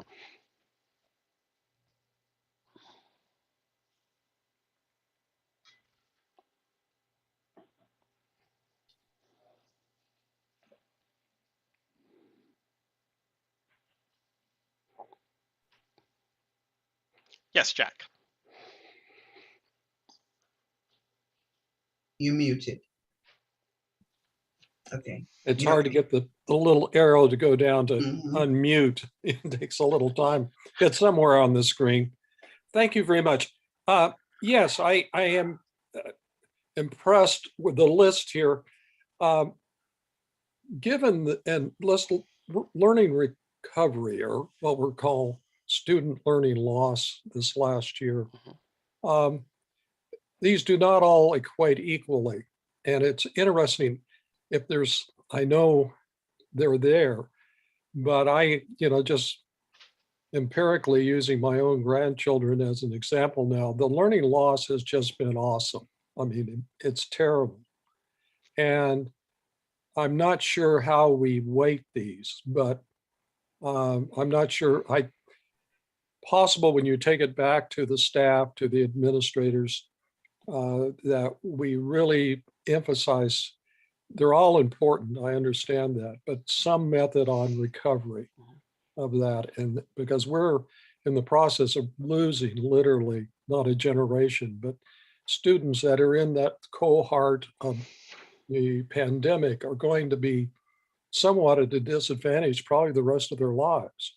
So I don't know how you weight these, but I would, kind of urge you take a look at that when you go looking at this. And I think one of the ways that we might do that, and this is just an idea, Jack, because that's not a bad observation, is some of these are going to be retooled, because as you can see, student-centered learning is about a lot about distance learning options and what we learned in distance learning, which is not going to be our highest priority in next year. So what I'm thinking is we can weave some of explicit learning loss in our other goals. In other words, student-centered learning that somehow is focused with a priority to learning loss. Okay, so maybe we can get at its importance by embedding it a bit more throughout the various things. Because as you know, all of these things here address learning loss if they are focused. So I understand, that it's all a package. I truly understand that. I'm just taking back, and I know it's probably already on your calendar about what are the most important things, but it is going to be a major recovery process for those students that have had essentially a year and a half, 2 years of distance learning or no learning at all. And that's my concern, that there is literally a population nationally of students who have just really been able to drop out of school for a year and a half or 2 years. Yeah, I think that's a good observation. And I know Melissa and Jason have taken some notes, because we have been addressing those that have shown up as of this year when we were able to be back in person. And we've been addressing learning loss this year. And we've been really focused on high level assessment so we know what was lost or what was never present, what gaps there are. But I think what you're also alluding to is with that enrollment decline we're seeing because some people just didn't want to show up to school with masks. Are we going to have people who just show up after 2 years with nothing, right? So I think there might also be another level of identification I think you're asking for as maybe students come in who've sat it out for a while. Yes, let me give you a specific. I have a granddaughter that's in high school, and what they've done there now, unfortunately, she's been one of the students that had to use it. They have generally just purged all the grades. You can now just go for credit, no credit. Essentially, they're in a process, and this is the feeling that I have, of trying to just get those students out and graduated as soon as they can, somewhat not concerned about whether they have the education or not. They just want to get them out of the system. Well, I know we're not really doing any testing now because for a variety of reasons, but that's just a very specific, that at a higher state level, there just seems to be a bureaucratic desire to push this out and get these students out of the system. But the reality is we need to somehow emphasize preparing them for life and to give them the same advantage as students that didn't go through this 2-year experience. Yeah, it's a very, very good conversation, Jack. We as I'm sure your grandchild's school don't have a choice in that students who were a senior during the pandemic are given the ability to graduate with much less requirements, and we don't have a choice but to offer that to them. It was like legislated. At the same time, our principals of our high schools were very concerned. Why would we give them the least possible? And the legislators believed it was because they were disadvantaged, and if they didn't get a diploma with less, maybe they wouldn't get a diploma, and that we would have hurt them more by the lack of diploma. But that qualification of having to offer that less level diploma is going away. And we will continue to address these issues that you've brought up and appreciate it very much. And I was going to share, just to add to something that Dr. Peterson shared, in our blueprint, we have the section called current year opportunities. And this would be one of those things that would fall into a current year opportunity, saying that for this year, this is a priority. So that's kind of where those parts of the blueprint goes. So thank you for that, Jack. Appreciate it. Bruce has a hand. Bruce, you're on mute. I would echo that, but I would maybe expand it a little bit because, I mean, the whole system has been traumatized, during this last year, and somewhere in here we need to, in learning recovery, the second item here, you've kind of recognized some of what Jack was talking about, but I think we have to somehow raise the priority so that we address, the trauma to staff and the trauma to the system, and really spend some time trying to quantify what that is and make sure we try to get the system back healthy again. Well, and let me make sure that I capture that for those that are taking notes. So this goal that we usually have around high quality staff, I heard you say, we need to be sure that we understand the maybe social emotional trauma needs that might be present in our staff. We do have a note from last year. We put social emotional and that in the college and career readiness area, growth mindset, that type of thing. But I am hearing, I mean, honestly, I think it may need its own goal. But we will address whether that needs to be. We do have up and learning recovery, academic recovery, and social emotional well-being, because we were and have been focused on our understanding of that we need to take care of people based on the trauma everyone has gone through. But I think we can take your input and add that in more powerful ways. Mark. Sorry, you've taken us off mute. We talked about the overall support organization for the student. We talk about parents and caregivers. We discussed this in the past. Really leveraging our student alumni. I think they need to fit into this too, because they're products of our schools, their successes. And I'd like to see a way of us being able to incorporate, their experiences, their learnings into this model. And so I just think that they can play a very active role in helping support what we do.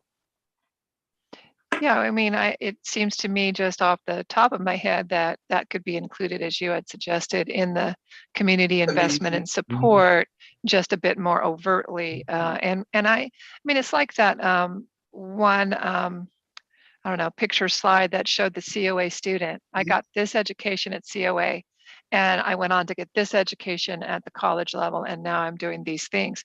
We need to show more of that, but also maybe capture what was successful about it, and how do we bring what they learned about what worked and incorporate that. So I think it's a great idea, Mark. So I'm also encouraged when we were having this conversation about involving student focus groups. I think that's really important to have that population inputting into how we're doing, and maybe areas that we don't see.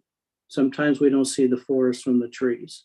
So I'm very encouraged that we're putting that into play this year. Thank you, Mark. Thank you. Okay, other input. This is a great discussion. Appreciate it. Okay, so we want to move to our next section. Did my screen move? No. It hasn't moved. There we go. Our dreams and aspirations. And I think this has always been kind of the area where we dream, you dream, we all dream. Kind of this is where we think about what are some things that we want to focus on in the future. As you know, TK preschool has always been GCC alumni, expanding our CTE pathways, looking at the cafe replication. And oftentimes things start out as a dream for us and they eventually get implemented. And the cafe is one of those examples where for a number of years, the dream of opening a community cafe lived in the blueprint. And then it went from a dream to a future opportunity to a current year opportunity to an actual something that's being implemented now. So this is usually the opportunity where we start beginning to think about the future. So just kind of thinking about some dreams or some aspirations that as a board you have thought about.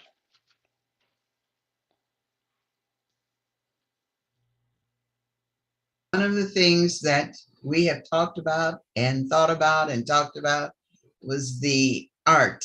How do we encompass an art component in our thinking process? That was one of the things that we have talked about even when we got the theater. So that's still in my brain. Yeah. Can I try to maybe tease a little bit on that? Are you saying one of our dreams is to incorporate a higher level offering of visual and performing arts across Yes. Gateway Community Charter Yes. schools? Okay. Yeah. Did we capture that, Melissa and Jason? Yes. That's the dream and an aspiration, and it has been mine for some time. Our community is interested in visual and performing arts, definitely.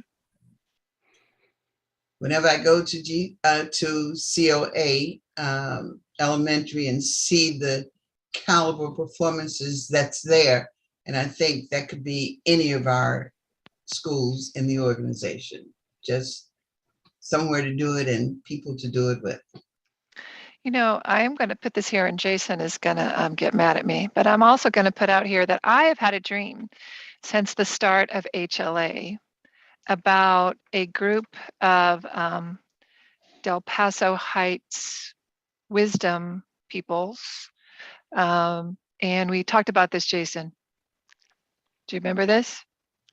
I think I remember this. We I did. do. We talked elders about, board, yeah. that's right, an elders board, a board of elders that would, you know, kind of be our advisors and would be like pseudo grandparents and advisors, and but we'd call them a council of elders for our HLA. It's something we always talked about, Jason. I don't know where it went, but I think there are plenty of people in Del Paso Heights who see HLA as part of a excellent offering for their community. They see it as theirs. And we wanted to continue to have that sense of advocacy, oversight, familyness, if you will. Okay. Okay. All right. Just because you may not have right now the most creative thought in your mind about a dream and aspiration, when you come up with one, as long as before we go to publication, you can email Jason and Melissa. Yes, Jack. Ooh. You know, I know the we've really on moratorium on, you know, expanding charters and so forth. But have we really given up on that, or should we put that in, that we're looking at when appropriate, whenever the legislation allows it, or whenever it's viable, that we are still dedicated to expanding the GCC? Yeah, we have two in there, Jack.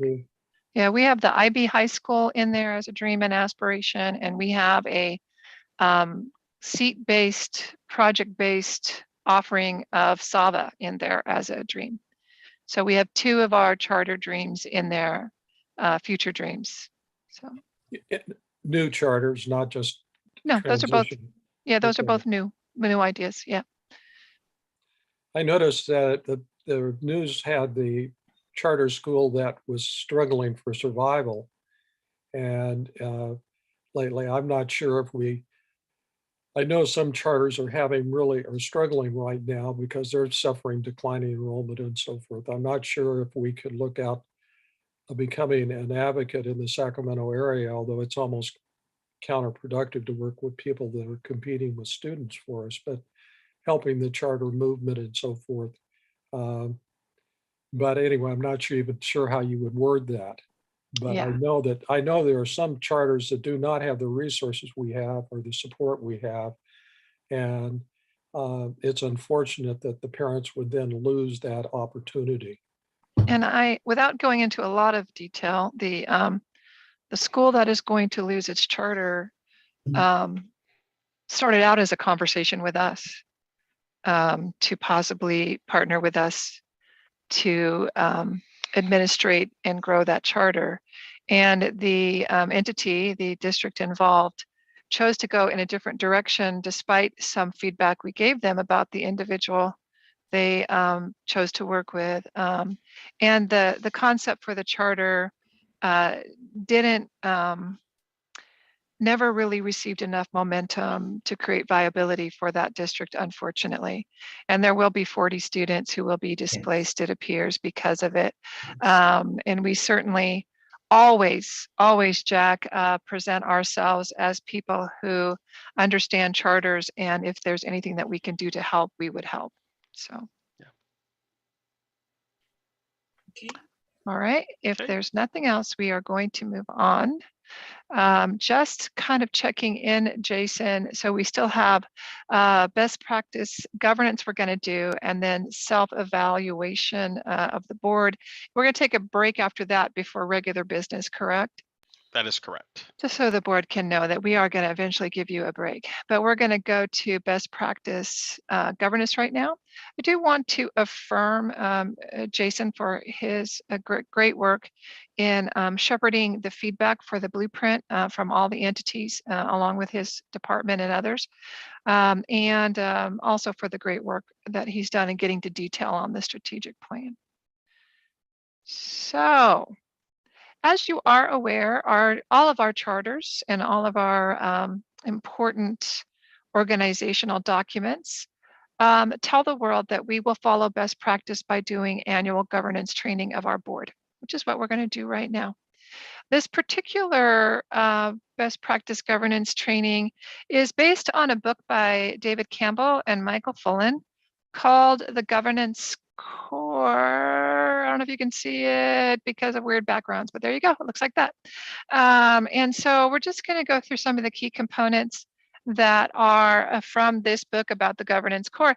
This book is actually being used by school districts across California, maybe across the United States, to do the same thing we're doing, which is to talk about best practice governance. It was published in 2019, so it is fairly up to date. So we're going to go ahead and get started.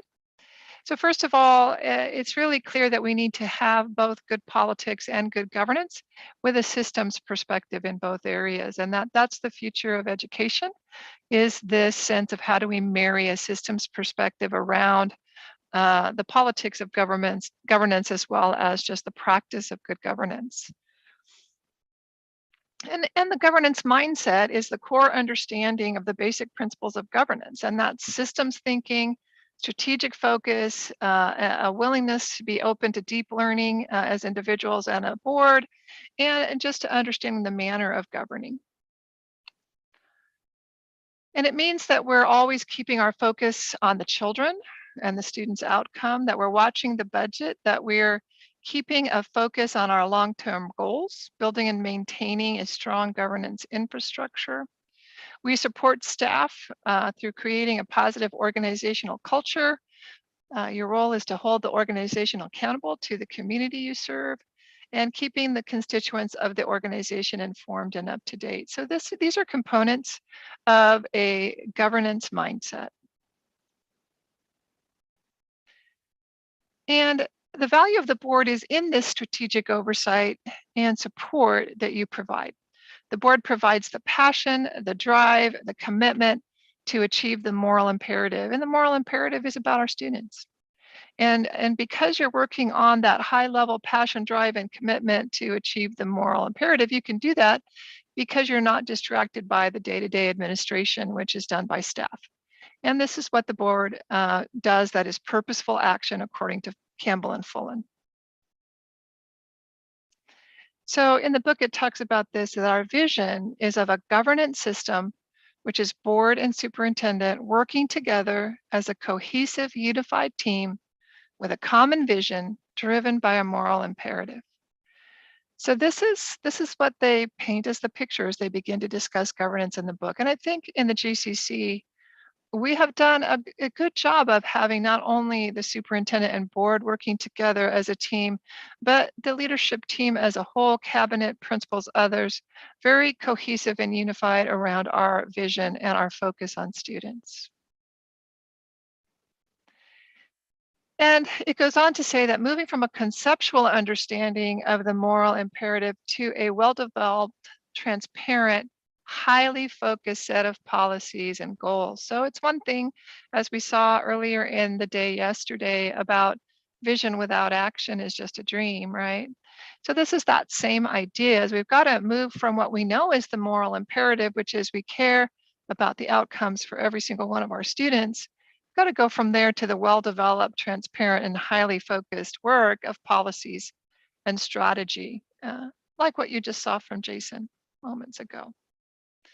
And parts of the challenge is to remain and maintain that focus, looking at the ultimate outcome of how do we create the best possible schools for all students, but also know that we live in this rapidly changing dynamic world. And that could not have become more clear to us than during the pandemic.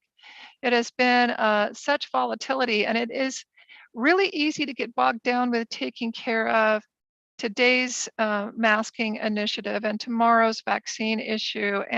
But we've got to stay focused on our long-term goals and not get too sucked in to the day-to-day. So in the book, it talks about the 5 major themes of good governance. So one is just making a commitment to good governance. The second one is a shared moral imperative that drives the work and strategic direction. The third is that governance mindset that we just discussed, and this coherence and unity of purpose. And then just leading from the middle and what the different responsibilities of the system are. So our unity of purpose, our moral imperative, this is just kind of a compilation of things, is that together the GCC Board of Directors and leadership work as a cohesive unit through discussions, actions, and decisions that are timely, thoughtful, and respectful. Board and leadership support one another in and away from the boardroom through active listening, vulnerability, and honesty. The board makes policy decisions that ensure equitable support to increase student outcomes, including academic achievement, as well as social, emotional, and physical well-being for all students. So that last statement in particular is specific to the moral imperative of the board and kind of encompasses what we just said about the goals and our input into the goals. The first sentence is about how we do that together and specifically how we treat one another as we do that together. But the last sentence is kind of the gut punch of our moral imperative. The board makes policy decisions that ensure equitable support to increase student outcomes, including academic achievement, as well as social, emotional, and physical well-being for all students. So if you look at this sentence, the conversations that we had around the goals was, do we have enough or even the core values, where's equity? Well, you see equitable support here, so we see a reference to equity. We see the student focus, but we also see the social, emotional well-being. So this is just kind of a way to encapsulate what we've been talking about is important in terms of our governance and our leadership and our cohesive unit together doing that work.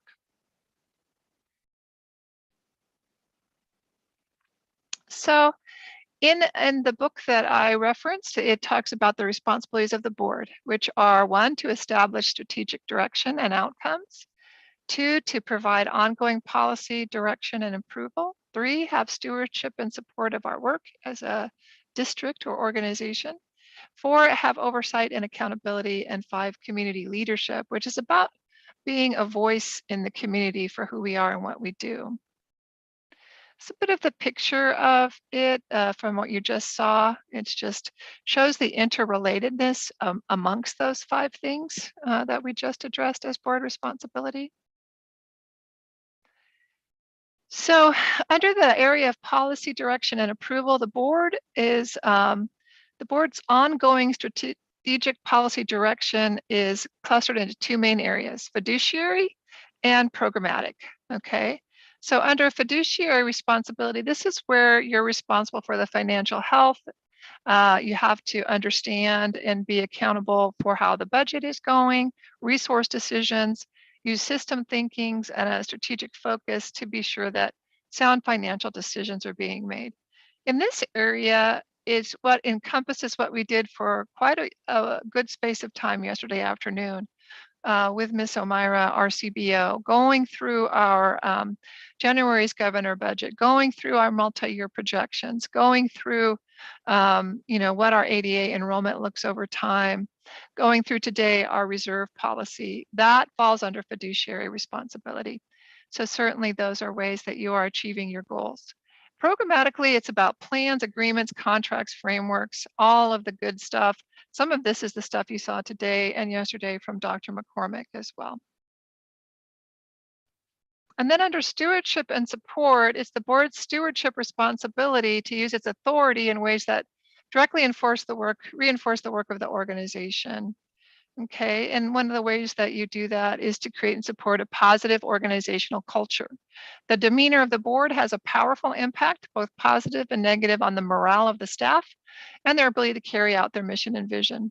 The actions of the board, both explicit and implicit, communicate to the staff and community the organizational values of the organization.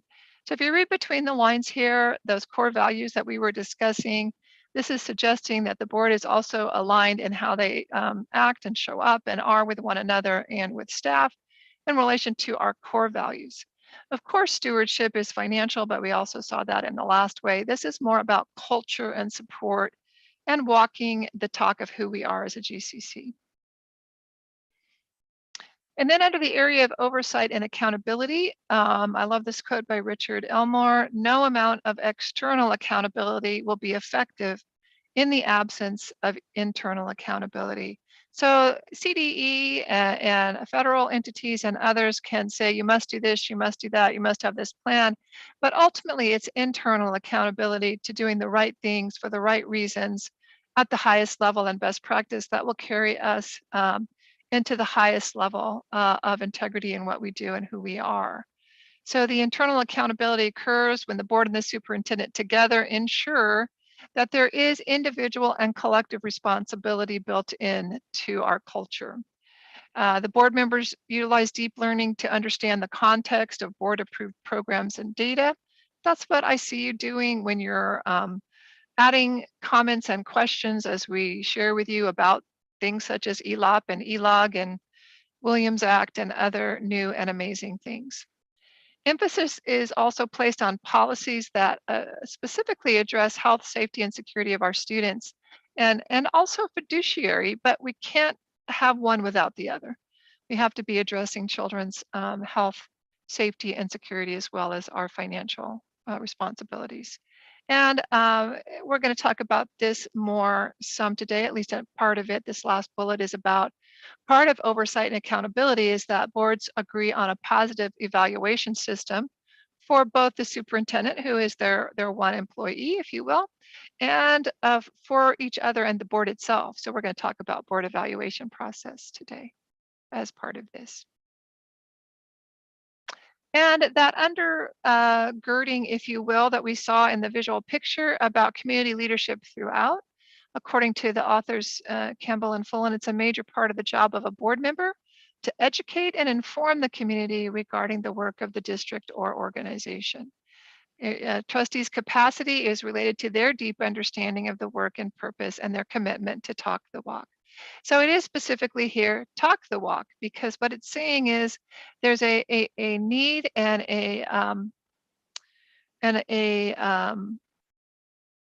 it is a major part of the responsibility that the board members understand what we're doing deeply enough to be able to talk about it with others and represent the GCC and the great work it's doing. Some of the tools that governance uses is discussions, board handbooks, board self-evaluations, continuing education. Of course, there are other tools, but this is a few that the book mentions. I would say this training is also part of board continuing education. So one of the things the board does is it's involved in vision. So the board identifies what's at stake for students, the organizations, the board, and public education as a whole. Board members commit to a shared vision, emphasizing high expectations for student, staff, and themselves. Okay, that's the vision of governance, if you will. And then we are also playing an important role, board, in improving learning and teaching.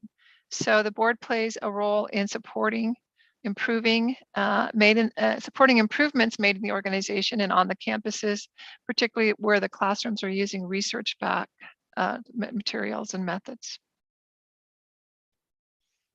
So the board with the staff often starts from the place at looking at the current state, and then where are we going? Where are we now? Where are we going? And we do that in any number of indicators, from facilities to enrollment to other things, but in the very highest sense, we do it around student achievement. What is the current state of student achievement in our schools? And what are the structures in place to ensure that the board regularly hears about and can monitor the specific learning outcomes for the system and is able to monitor progress? So those are ways that we bring you material on a regular basis so that you can do that work. So in order to do this work, board members support sustainable goal monitoring and ensure a focus on student learning and create that accountability for results is what we're talking about. And certainly this is something we do in unity between the leadership of GCC and the board. And while the GCC leadership attempts to continually do this at a high practice for you in terms of bringing you things, you also have that ability to ask for what you believe may help you do this at a higher level. And I heard some of this even, I believe it was today, it could have been yesterday, when we started talking about ELOP and somebody asked, can we get regular updates on this? So that's exactly the work of monitoring our goals and having accountability for results. So great example of that by you as a board. And the ongoing role and work of the board is to commit to a shared vision with high expectations for both students and staff, focus on understanding data so that you can monitor decisions, apply goal monitoring systems for focus, share a common understanding and commitment for improvement, understand or develop common messages that support relentless focus on student learning outcomes, and communicate goals and expectations for the board and organization with the community. It's just the ongoing role according to the authors. And that is it. So questions, comments, anything from the board regarding best practice governance as outlined here? I know one of the things that we would confirm is that we have been very blessed with a very long-term sustained governance structure, governance members.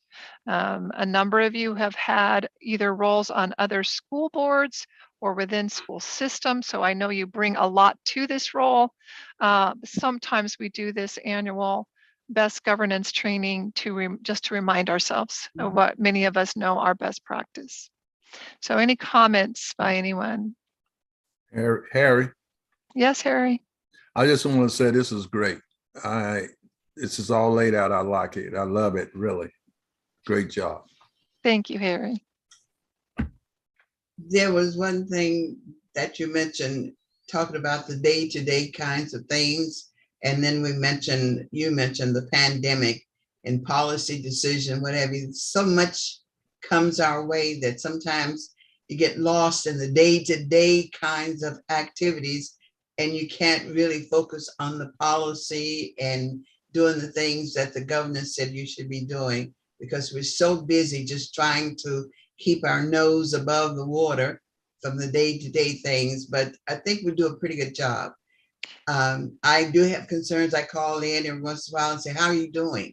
You know, how are you holding up? That's why I do that, because it's those day-to-day kinds of things that get in the way of other things in terms of student activity and student achievement. But you do a great job. So I just needed to mention that. Thank you. I will say in terms of the data here about day-to-day, what it's saying is, much as it is challenging, the day-to-day is GCC leadership and site staff's role is day-to-day. We must handle the concerns of masking, social distancing, changing rules of quarantining. And yes, it's exhausting, but that's our role. And what it's trying to reiterate to you is, while we will always share with you what's going on in that way, we need you to stay with a long-term big vision with us. Love when you acknowledge our staff and all that they're going through.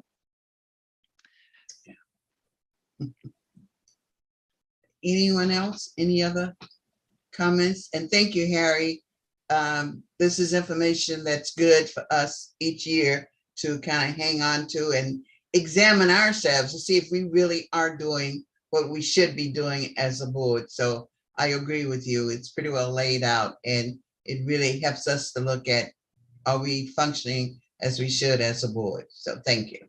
Yeah, and I think one of the little nuggets there in terms of you need to understand the programs in order to be to have the accountability, but also to speak to it as a community voice on our behalf. So please always do as you have done across the last 2 days, which is, if you feel like you need regular or ongoing or more data, you're always welcome to ask for that, and staff will do our best to meet your needs. Okay. All right. Well, thank you for that. I think we are moving from governance training to the board self-evaluation review process. This is not a new process. So what we're bringing to you, and Jason, I believe you're going to take over for me here. What we're bringing to you is this is the self-evaluation process that you agreed upon some handful of years ago. I don't know how many now, but maybe it was 6 years ago. And we have just been staying with that same self-evaluation process.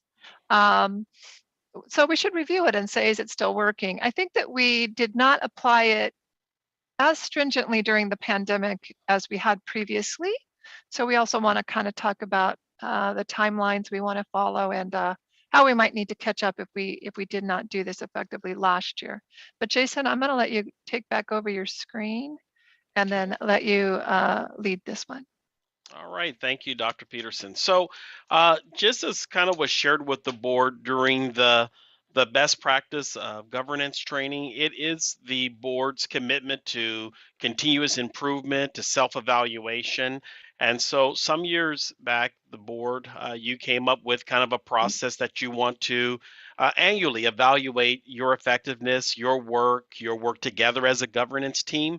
And so we wanted to bring this back to you with kind of a outline based off of your previous timelines and see if that is something that still works for the board and your thoughts. So if we take your previous kind of timeline and put it into this year's format, you would be receiving your evaluation link this Friday, March the 11th, at which time you would have 2 weeks, which is usually what you've done, to complete your evaluation, and you get those back to Melissa, who in turn turns those over to the board president, who will then agendize the board's discussion of your evaluation at a future meeting. And so in this case, it would be sometime in April, you would have as a study session item, the board's evaluation process, at which time Board President Campbell would share with you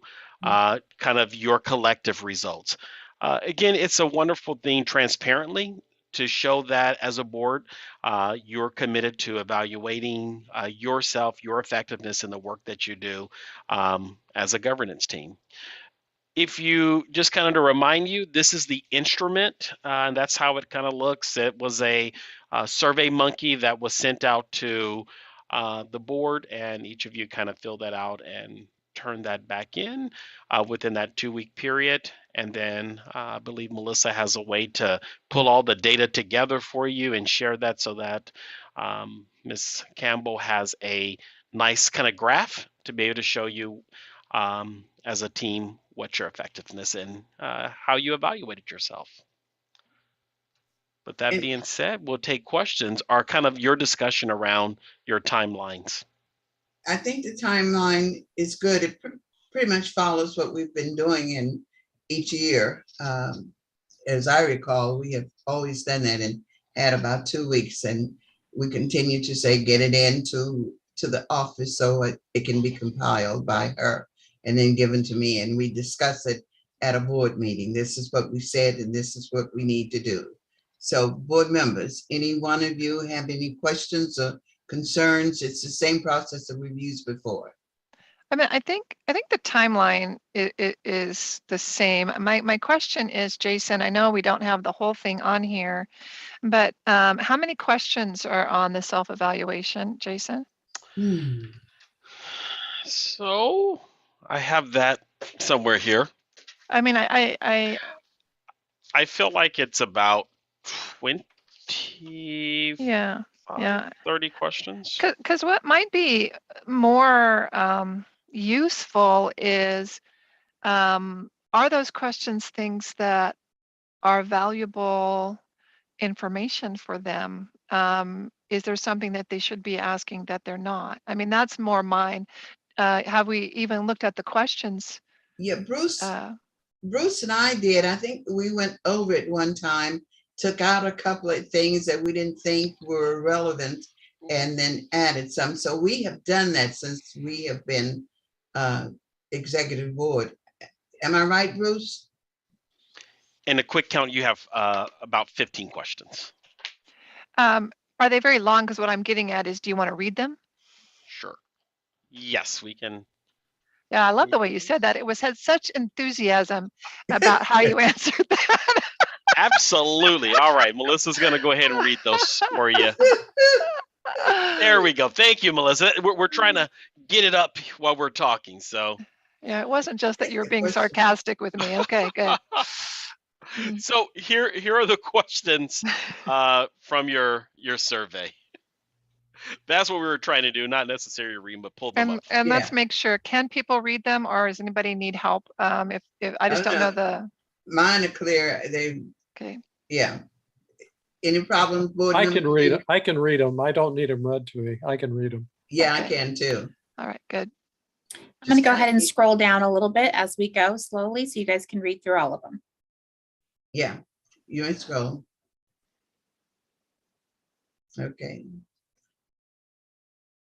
Number 5, newly elected board members, since we haven't, that might be an issue there, that one. We can do NA. You can choose NA okay. on that one. Good.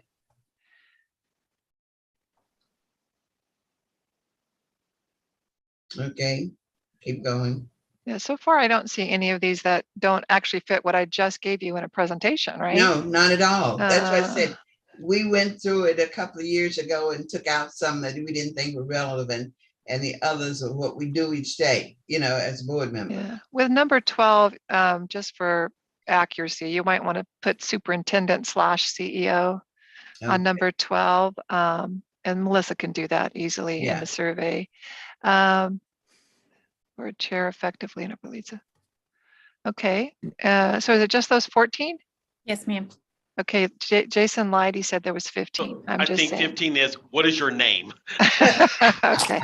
Well, I don't know how the board feels, but these, like I said, seem almost directly aligned with what we just said was best governance. So is there a section? I can't recall whether you had general comments or if you had additional comments.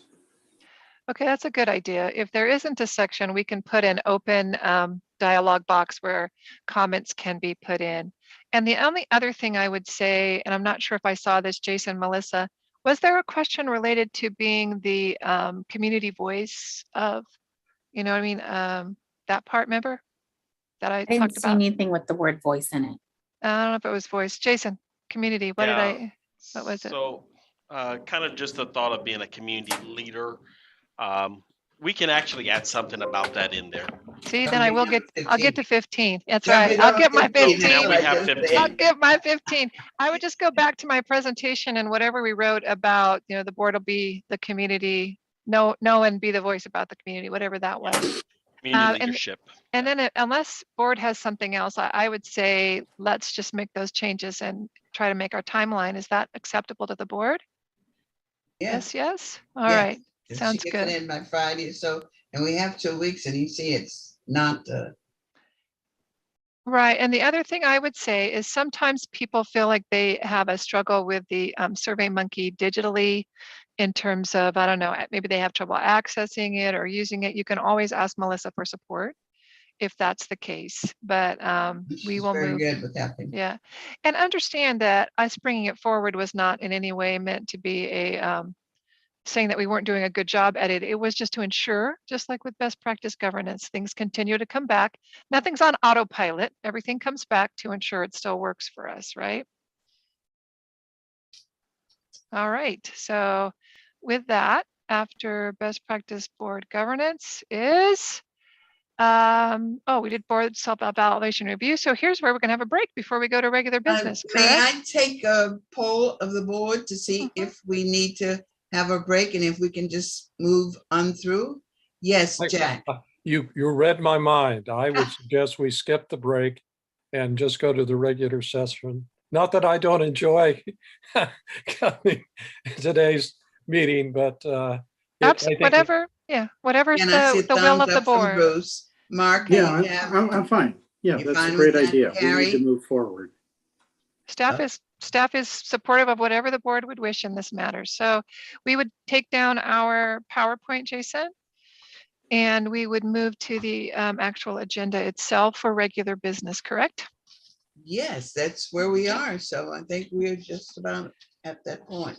Before we move into the actual items, I just would like the board to, see that in the agenda online, we had encapsulated, all the things that you've heard about in the last 2 days, which is the mid-year update, the COVID-19, the fiscal update, all those pieces, strategic planning, blueprint, facilities, legal and legislative, our training, board self-evaluation. And, it doesn't always feel like it exactly matches up, but I want you to be able to transparently look at your agenda online and check. We have done every single done one of everything. those things on item 5, I promise. I agree.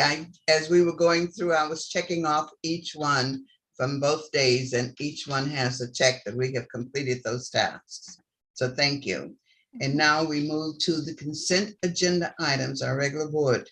And I will go over those just for the ones who might not have it in front of them. Consent agenda items, number 1, adoption of the GCC board meeting minutes of February 8th, 2022. Personnel consent agenda, purchases over 30,000, Sierra Vista CC GISTK program facility MOU, 21-22 school safety plans, we received those, expanded learning opportunity program plans, we heard about that today, job descriptions for Rancho Del Paso campus director, which was part of information yesterday, job description 912 campus principal also yesterday, summer school and intersection instructional rate, and a salary schedule 2022-23. And we did get another addendum yesterday on the salary schedule. So those are the consent agenda items, and I will entertain a motion for the consent agenda items. Can I, just for clarity, we did not get an addendum. We got a minor correction. I'm sorry. Okay. Because an addendum is Information. handled I'm sorry. differently. Yes, it was information. Yeah. Thank you very much. I move approval. Move approval. Do I have a second? Second. Second, Bruce. Any discussions? Any discussion on any of the consent agenda items? Hearing and seeing none. Roll call. Mark Anderson, Yes. Harry Block, Yes. Bruce Mandrick, Yes. Jack Turner, Yes. and Lily Campbell. Yes. And so the consent agenda items have been approved as given. And so with that, we are now moving to board comments. Yes, Jack. I just really want to thank the staff. It's very informative 2 days. I know it's a lot of work preparing those slides and the presentations, but I know some of the staff are not here to hear that, but please take that back. And just a lot of information, very useful. And yes, it's been a good retreat. Can I build on that? Many people to say that gratitude for content, but I definitely want to give a shout out to Miss Melissa DeMarco, who made it all look pretty, because we usually just give you the down and dirty details, but did you see how pretty it was? She did all that, all the nice looking stuff. I love the graphics. I Yeah. think the graphics are excellent. Thank you, Melissa. And it was And different. I think the retreat was excellent as well. It was very informative. And I have said it all along. I have tried to thank everybody as we move through the agenda, how much I appreciate all of the hard work that all of the staff members, those who came in on special, and those of the cabinet members who worked diligently to get this put together. It was a very informative 2 days, and I thank you. Anything else from anyone else? Any of the board members? And I want to thank the board members. Board members, you are just wonderful. And I appreciate the fact of the 2 days that you've given with us to make this work, and your enthusiasm and your commitment to this process. So thank you, board members, very, very much. Appreciate all of your work and your commitment to GCC. And so with that, the next board meeting, and we need to talk about, make sure we understand that it's coming up soon on the Yes, it 15th. is. On the It's 15th. Tuesday. That's It's Tuesday. Yes. And why we're doing it on Tuesday? Because we have some we more. have second interim. We have a deadline to meet for second interim. Yes. It will be not a very long agenda because you have spent so much quality time with us across the last 2 days. So it will be a bit shorter than usual. Great. So if you can all be here and so we can get through it and be finished with it on the 15th. Any other comments from anyone? Again, Madam Superintendent and Cabinet. Bruce Mandrick has his hands raised. Oh, Bruce. I just have a question after we close, procedural, something I missed yesterday. So if somebody would stay on and. Yes, we will stay on. Okay. So seeing no other hands, I will now entertain a motion for adjournment. So moved. So moved. Second. Second. Moved and second for adjournment and all